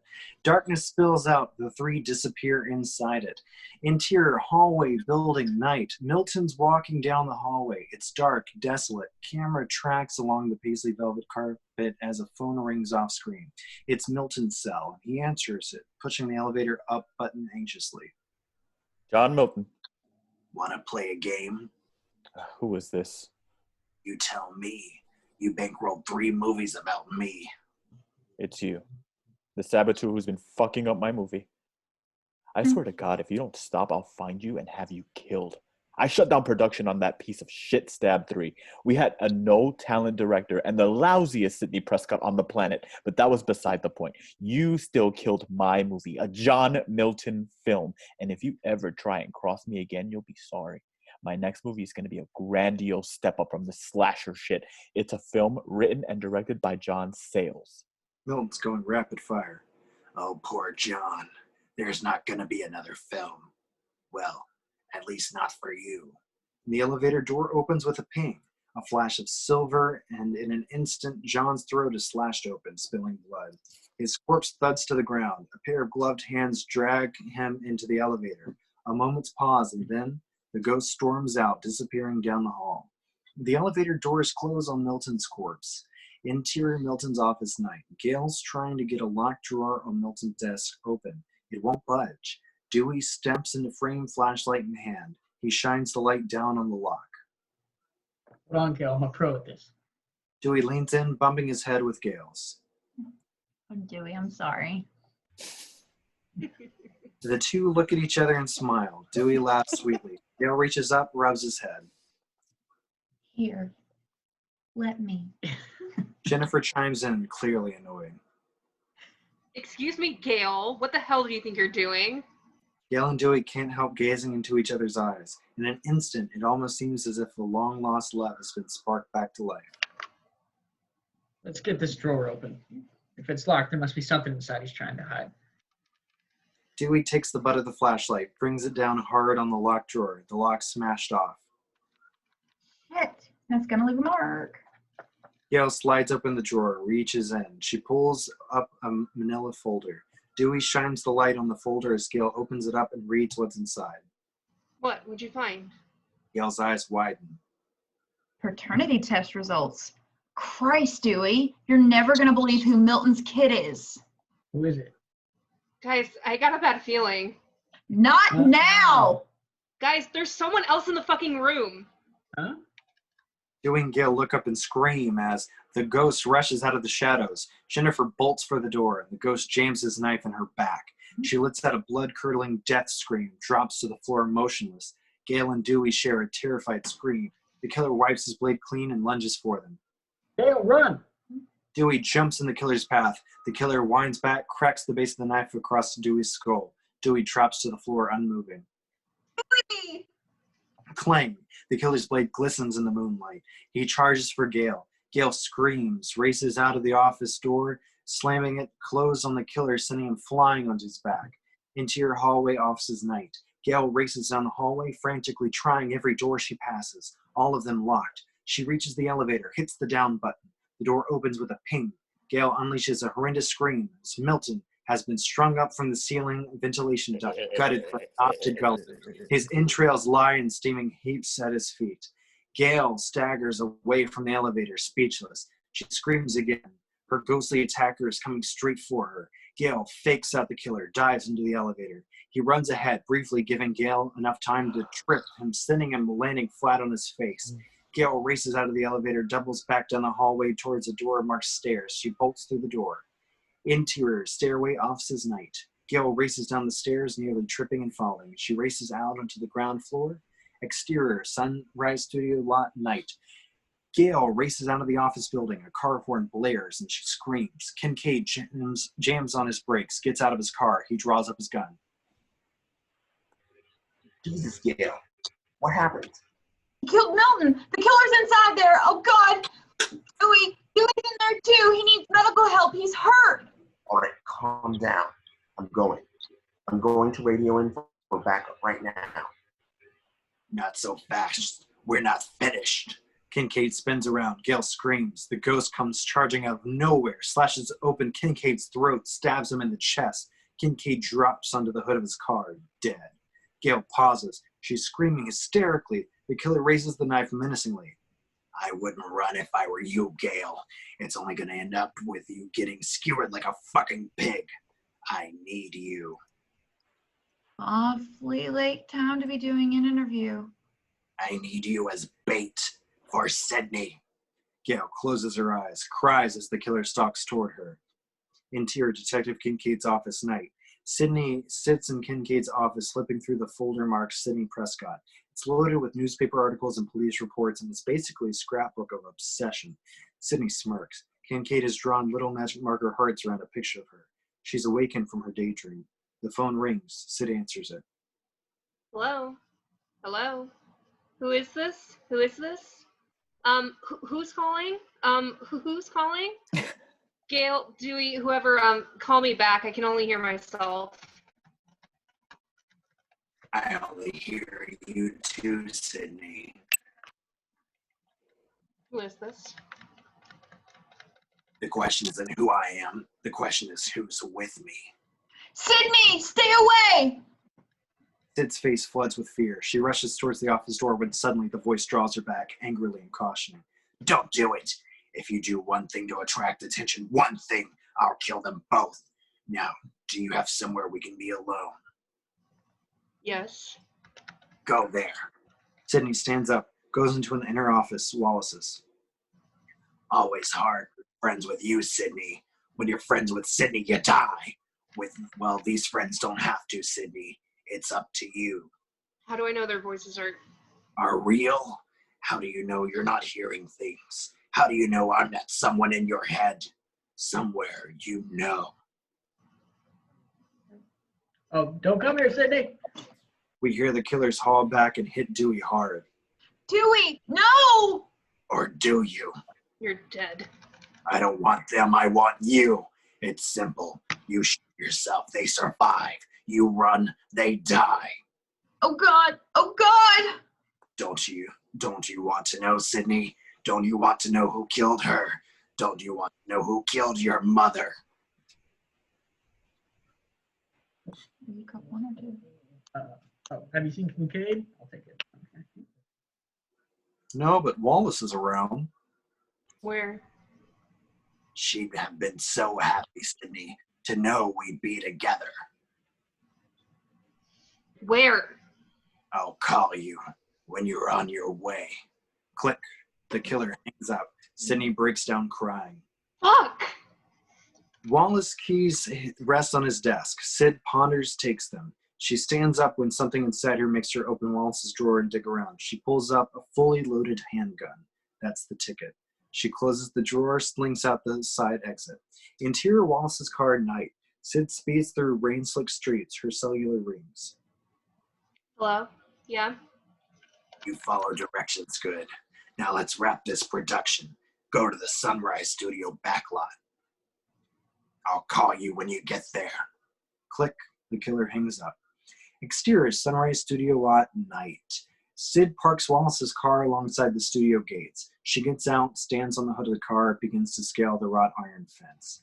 Exterior Soundstage Studio lot, night. Sidney creeps through the darkened abandoned lot. Again, her cellular rings. Again, she answers it. All right, I'm here. Now what? You're doing real good. Can you figure it out? I want to finish this where it all began. Woodsboro. I thought you wanted me here. Click. The killer hangs up. Sid pockets her phone. She looks up and is startled out of fright. Posted alongside the soundstage is a huge production poster for Stab 3 with a life-size ghost wielding a big knife. Sid knows she's in the right place. The door leading inside is half open.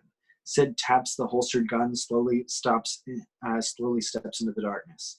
Interior, Stab 3 sets night. Sidney enters. She pauses as a million things rush through her mind. To her, this is like the ultimate return. Everything appears as she last remembers. Sid steps through the dark sets. Her phone rings and she answers it. All right, I'm here. Now show your face so we can finish this. It's good to see you again, Sidney. I was growing real impatient. Go ahead. Explore. I'll catch up with you later. And the killer hangs up. Sid pockets the phone. She walks past the Marko garage set. Instead of a foam Tatum body dangling from the doggy door, it's Kincaid's corpse. Sidney flinches, covers her eyes. She walks on. Interior, Becker house set, night.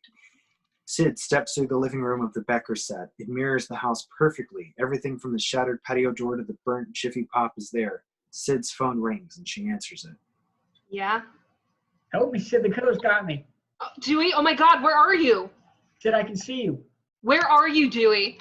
I'm out back, tied up. Hurry, Sid. The killer's looking for you. Quick, untie me. Sid bolts through the shattered patio door out into the backyard set. Seated before a heated in-ground pool, tied to a patio chair, beaten and gagged is Dewey Riley. He's unconscious and almost appears at first glance like Stephen Orth from Scream. Sid's jaw drops. This can't be possible. She looks down at the phone. Good work, Sid. Sid screams, dropping the phone out of fright. She turns around, coming face to face with the ghost. He stands in the patio doorway, a monstrous version of the voice-changing box in hand. He raises up the box, clicks the button, and speaks. You Play a good game, Sidney. Now it's time to get down to business. Who are you? Your other half. The ghost rushes Sid. She screams, takes off running. She bolts across the darkened set, running straight at the front porch of a mock-up of her own childhood home. She swings open the front door, slams it closed. Interior Prescott House set, night. Sid locks and bolts the front door. She backs away from it as the killer begins to pounce against it, struggling to get inside. Sid hears something upstairs, like muffled cries. She races up to investigate. Interior Sidney's bedroom set, night. Sid enters the set of her bedroom, slowly drawing out the gun she stole from Kincaid's office. Lying on the bed, bound and gagged, is Gale Weathers. Gale! Sid races over, removes the gag from Gale's mouth. Jesus Christ, Sidney, hurry! That fucking lunatic is coming. Sid fumbles with the bindings, manages to untie Gale. Gale sits up. Gale, he's got Dewey. I know, he killed Kincaid. I know. Let's get out of here. Gale, watch out! Her smash! The ghost launches himself through the upstairs window. Gale and Sidney bolt for the bedroom door, killer hot on their tails. Dewey comes around. He lets his head low for a moment before finally beginning to pull and tug on his bindings. Extremely close on Dewey's freeing one of his hands from the heavy duct tape. Interior, Maureen's bedroom, Prescott House set, night. Gale and Sidney run into the master bedroom set, slamming the door shut and locking it. Sid looks around, her head already swimming from the chaos outside. However, what's inside utterly horrifies her. The walls, the furniture, and the bed are splattered with blood. On the bed lies a corpse in a black rubber body bag, supposedly Maureen's body. The door buckles under the killer's blows. Gale and Sidney scream. They can't hold out much longer. Jesus Christ, Sidney, get out of here. He can't get us both. A knife splinters through the door, inches from Gale's face. She screams. Run! Sid backs away, hysterical. She raises up the gun, fires into the door. Blam, blam, blam. Gale ducks out of the way. Silence. The door ceases to move. And then the body bag unzips, and the second ghost emerges, knife in hand. The girls utter horrified screams. Sid raises up the gun, goes to fire when suddenly, bam! The bedroom door is kicked down and the other killer enters, grabbing Sid by her shoulders, batting the gun from her hands. Sid screams, punches her attacker in the chest, and he winces. The second ghost grabs Gale, holds the knife to her throat, stopping her in her tracks. Sid makes a beeline for the window, leaps through the glass. The window shatters. Sid comes flying out onto the patio awning. She rolls over onto the astroturf grass, momentarily motionless, and then she comes to, her eyes flickering open, blurrily staring up at the ghost, leering out of the shattered window frame. Sid stands up, takes off running towards the Mocker House set. Interior foyer Mocker House set, night. Sid races into the foyer, slams the door closed behind her, again locking and bolting it. She looks around. Everything is once again the same as it was in Woodsboro. This is where the climax of the original battle between good and evil was fought. It's deja vu all over again.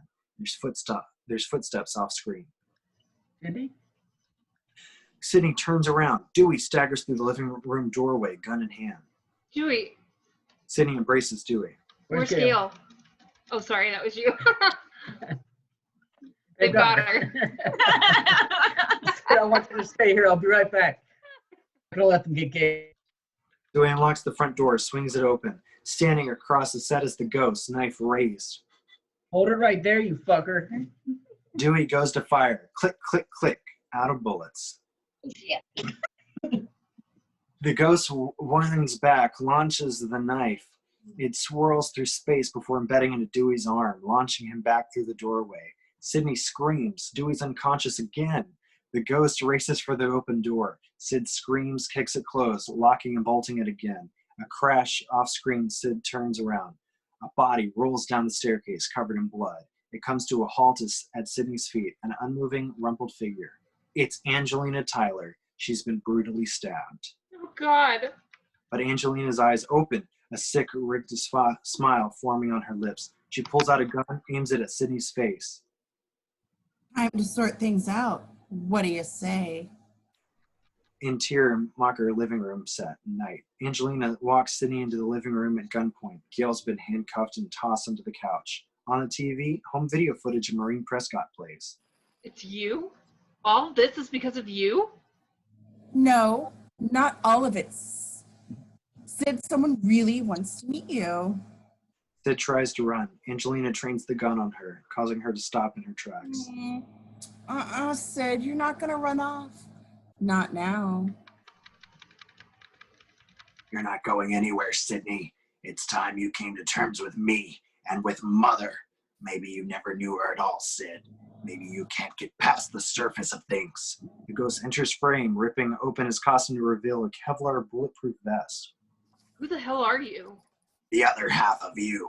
I searched for a mother, too. An actress named Rena Reynolds. I tried to find her my whole life.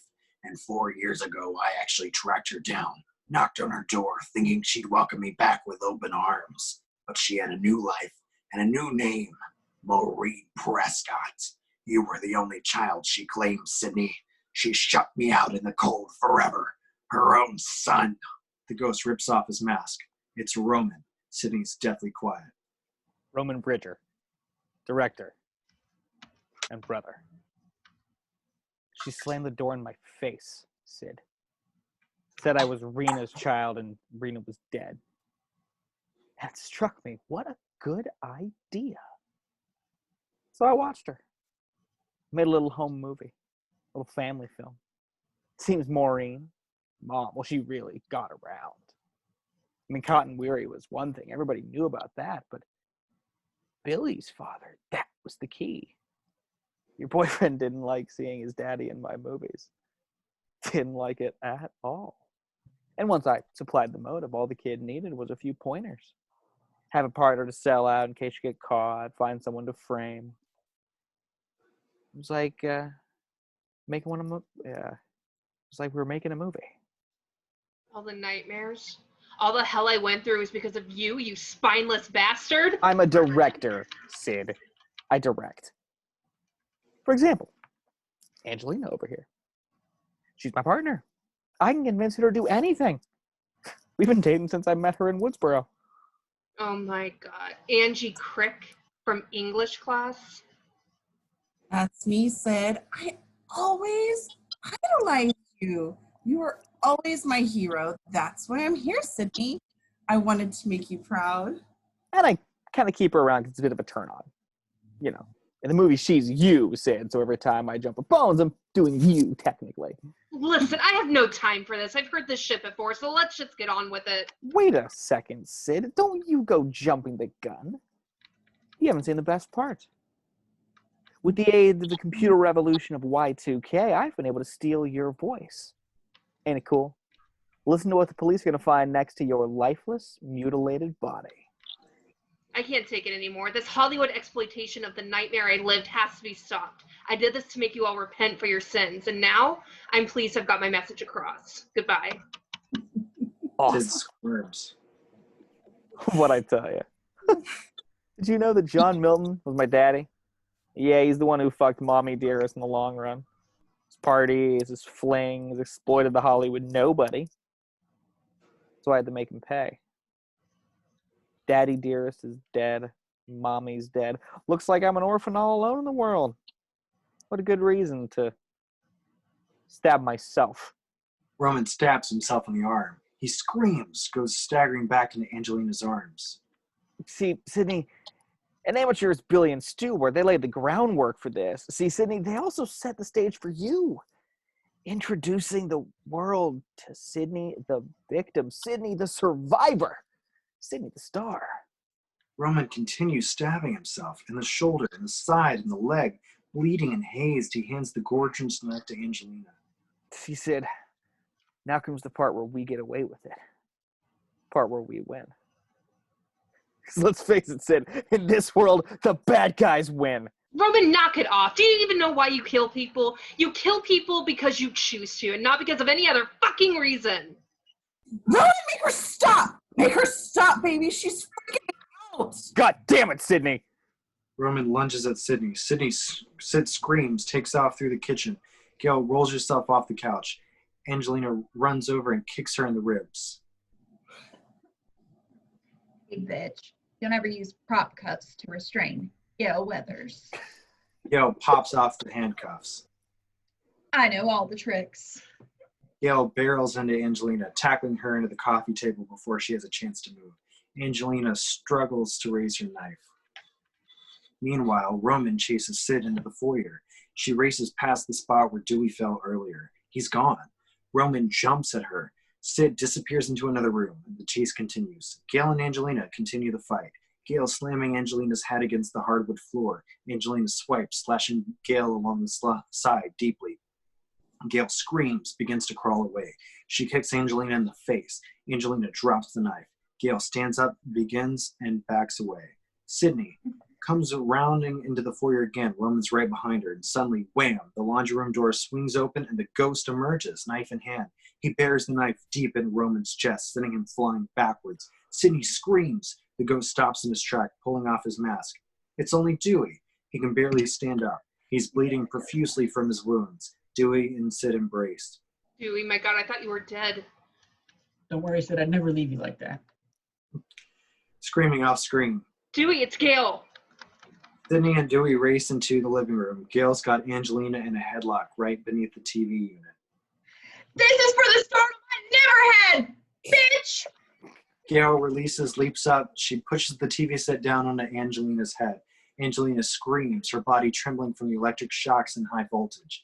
Sid and Dewey stand in the doorway, breathless. Gale approaches them. She and Dewey embrace tightly.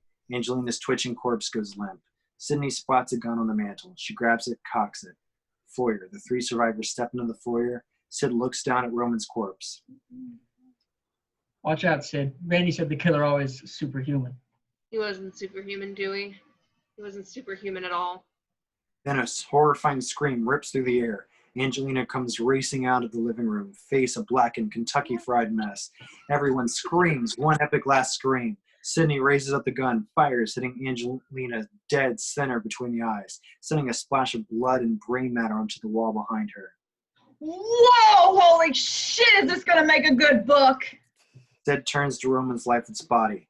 POV looking up on Sid, turning the gun down on us. This shit is really getting repetitive, you know? Sid scrunches up her face in anger, pulls the trigger. Blam! A clean, perfect shot to Roman's head. Sid drops the gun, walks off set.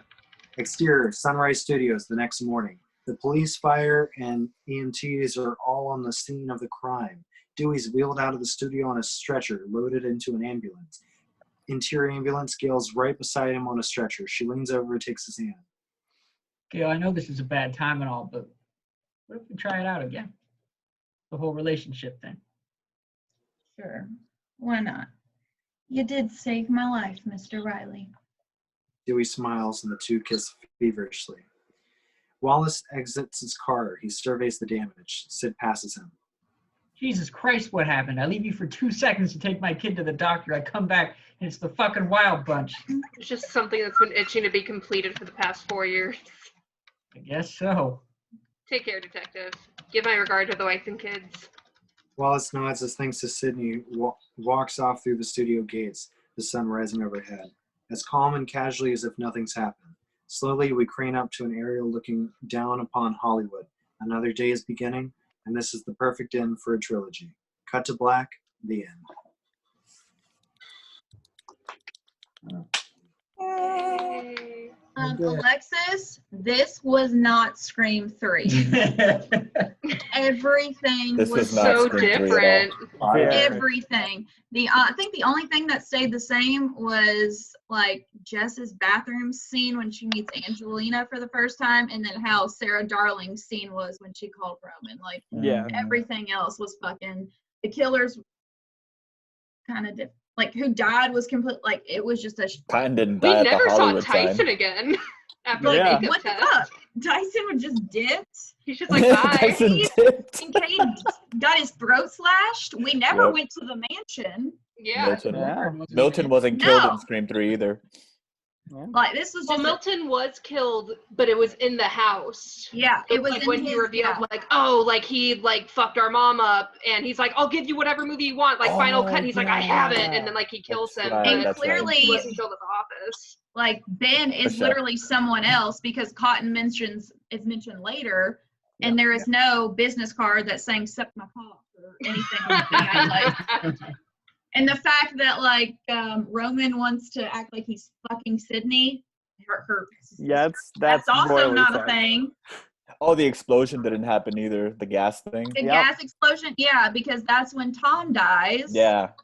Well, it Like- kind of happened, but it wasn't in the way that this. Tom was like, already this one dead. made it sound like, oh, it's because we use gasoline, but in the movie, Yeah. Tom dies because they like undid the gas from her like oven, and he lit a match to like read the paper. Yeah. I'm glad they didn't have whole that. fax I didn't machine like thing. The reading the printer scene. Yeah. Oh, you repeating shit! You gotta What read more? I have to find out. Wait for the fucking movie. No. Patrick Warburton's character wasn't in it. He's like one of the best parts of the movie. Nah. You listed the Jane Silent Bob characters. wasn't in there either. Yeah. I couldn't find any of some of the characters that you've listed on IMDb. I'm like, who the fuck are these people? It's a whole. First of all, the killer would never talk face to face to anyone in the voiceover and would never say, "I'll call you back when you're there." Okay, I'll call you back again when you're there. Like, yeah. Why'd you Are change you the hearing killer's that? totally No, no. I'll call you back. Yeah, and the mansion party at the end too. That was Yeah. different. Like I there was also no mansion felt like party. it was a little thing in this one, but in the movie they made the voice changer thing such a big thing about how you can Mhm. And it got capture someone annoying. else's voice. Like Yeah. they used it more. Like It Gale finds was it in a more of a, closet, like- right?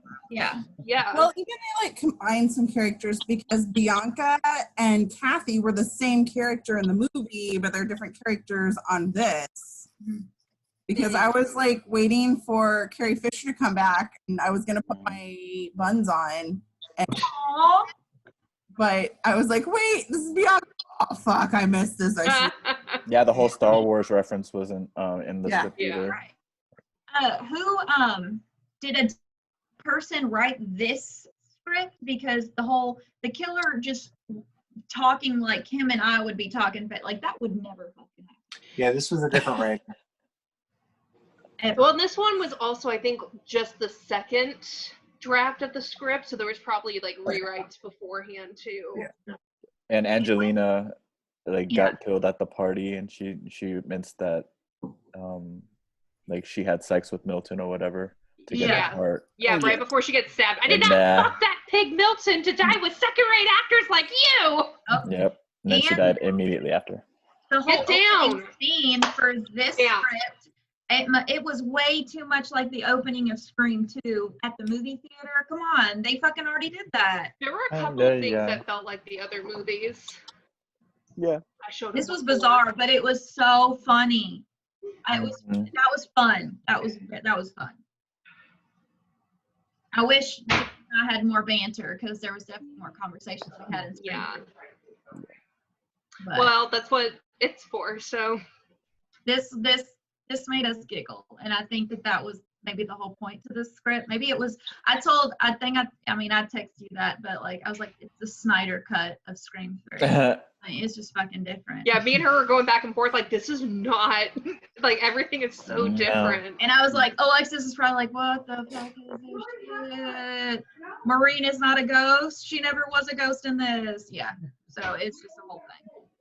Oh yeah, but the whole case, going back to like the Casey Becker set was pretty cool in this. Yeah, but Yeah, then it that also was made me think like, okay, they're releasing Stab movies. It's Stab 3, but why are they doing everything they already did in Stab 1? Exactly. Right.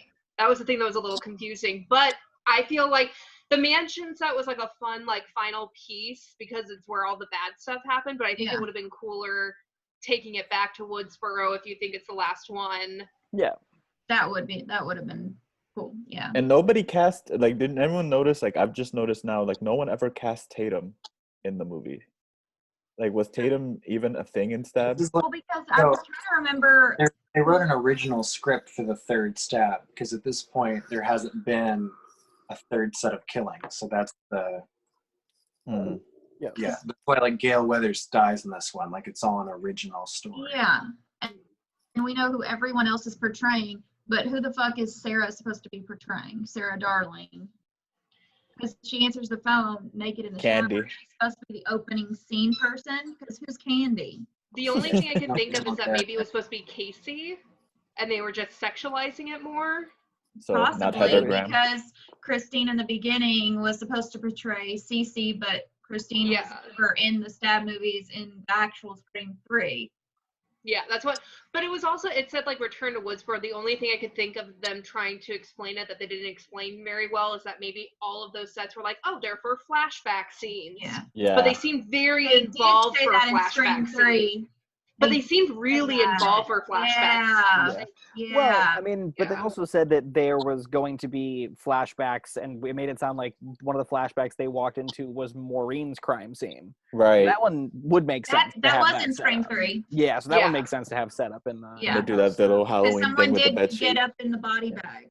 in that actual It was movie. just more of like I got the flashback scene with Maureen's. I don't know why they'd need a flashback for Casey, like as involved as that set was. I don't know why they'd have to have a reenactment of Tatum's death scene. I think you're over analyzing a horror movie. I think that you should listen to my opinion. The whole Over analyzing. just Not making that in a set of the original movie. Analyzing aside, it was just a whole different script, but it was fun. There were a couple Hilarious. of things I actually liked better than the movie, like a couple of scenes or like things that they put in that I was just like, I wish it had been in the movie. It felt like it took itself a little bit more seriously than what the movie turned out to be. Yeah, definitely. So this was more like Scooby-Doo-esque than the actual movie. Yeah. I would have loved to have that opening scene of like a body on the Hollywood sign. That would have been cool. I think a lot of changes probably came about rewrites too, based on like locations and budget. Like that's what a lot of the changes seem to be. Like that one in particular, and then like changes in the end where like they can't, or instead of like returning to the set, they're like, let's just do it in a house. Like, I feel like maybe they could only get like the studio lot for a certain amount of time. Maybe. Like, I feel like it probably would have saved them money had they not, because Ian, you said it was at the Paramore, right? The mansion? Yeah, it's Paramore Estate. I feel like it would have been cheaper to. Probably. Yeah, I want to go. Yes, I want to go. Go jump in the pool. Yeah, just go. It's a private event, and I'm only there all the time because of weddings, and God knows when that will fucking happen. Wait, again. you really go there? Yeah, a lot. So cool. They're their main source of income. So do you remember hearing about like Katy Perry and the the convent she wanted to buy, and there's like so the woman that owns the Paramore estate, which is the Canfield Moreno estate, she's the other party that was trying to buy the convent. Oh. And that was involved in the lawsuit with like Katy Perry and so basically she just has these large properties for event venues, and it's absolutely gorgeous. I mean, if you look back at some pictures I've taken, there's quite a few pictures of the estate on there. I can text some to you if you really want to see yeah, I'd love to see it. That's beautiful. Very cool. Yeah, it's beautiful. I've never been upstairs because they don't really allow people upstairs. I need to ask next time. They'll let me go up because I know I'm at this point, but. All right, y'all, we're going to end the recording real quick, but I do want to talk about a couple of things. Okay. Thanks. I didn't know Bye. they're so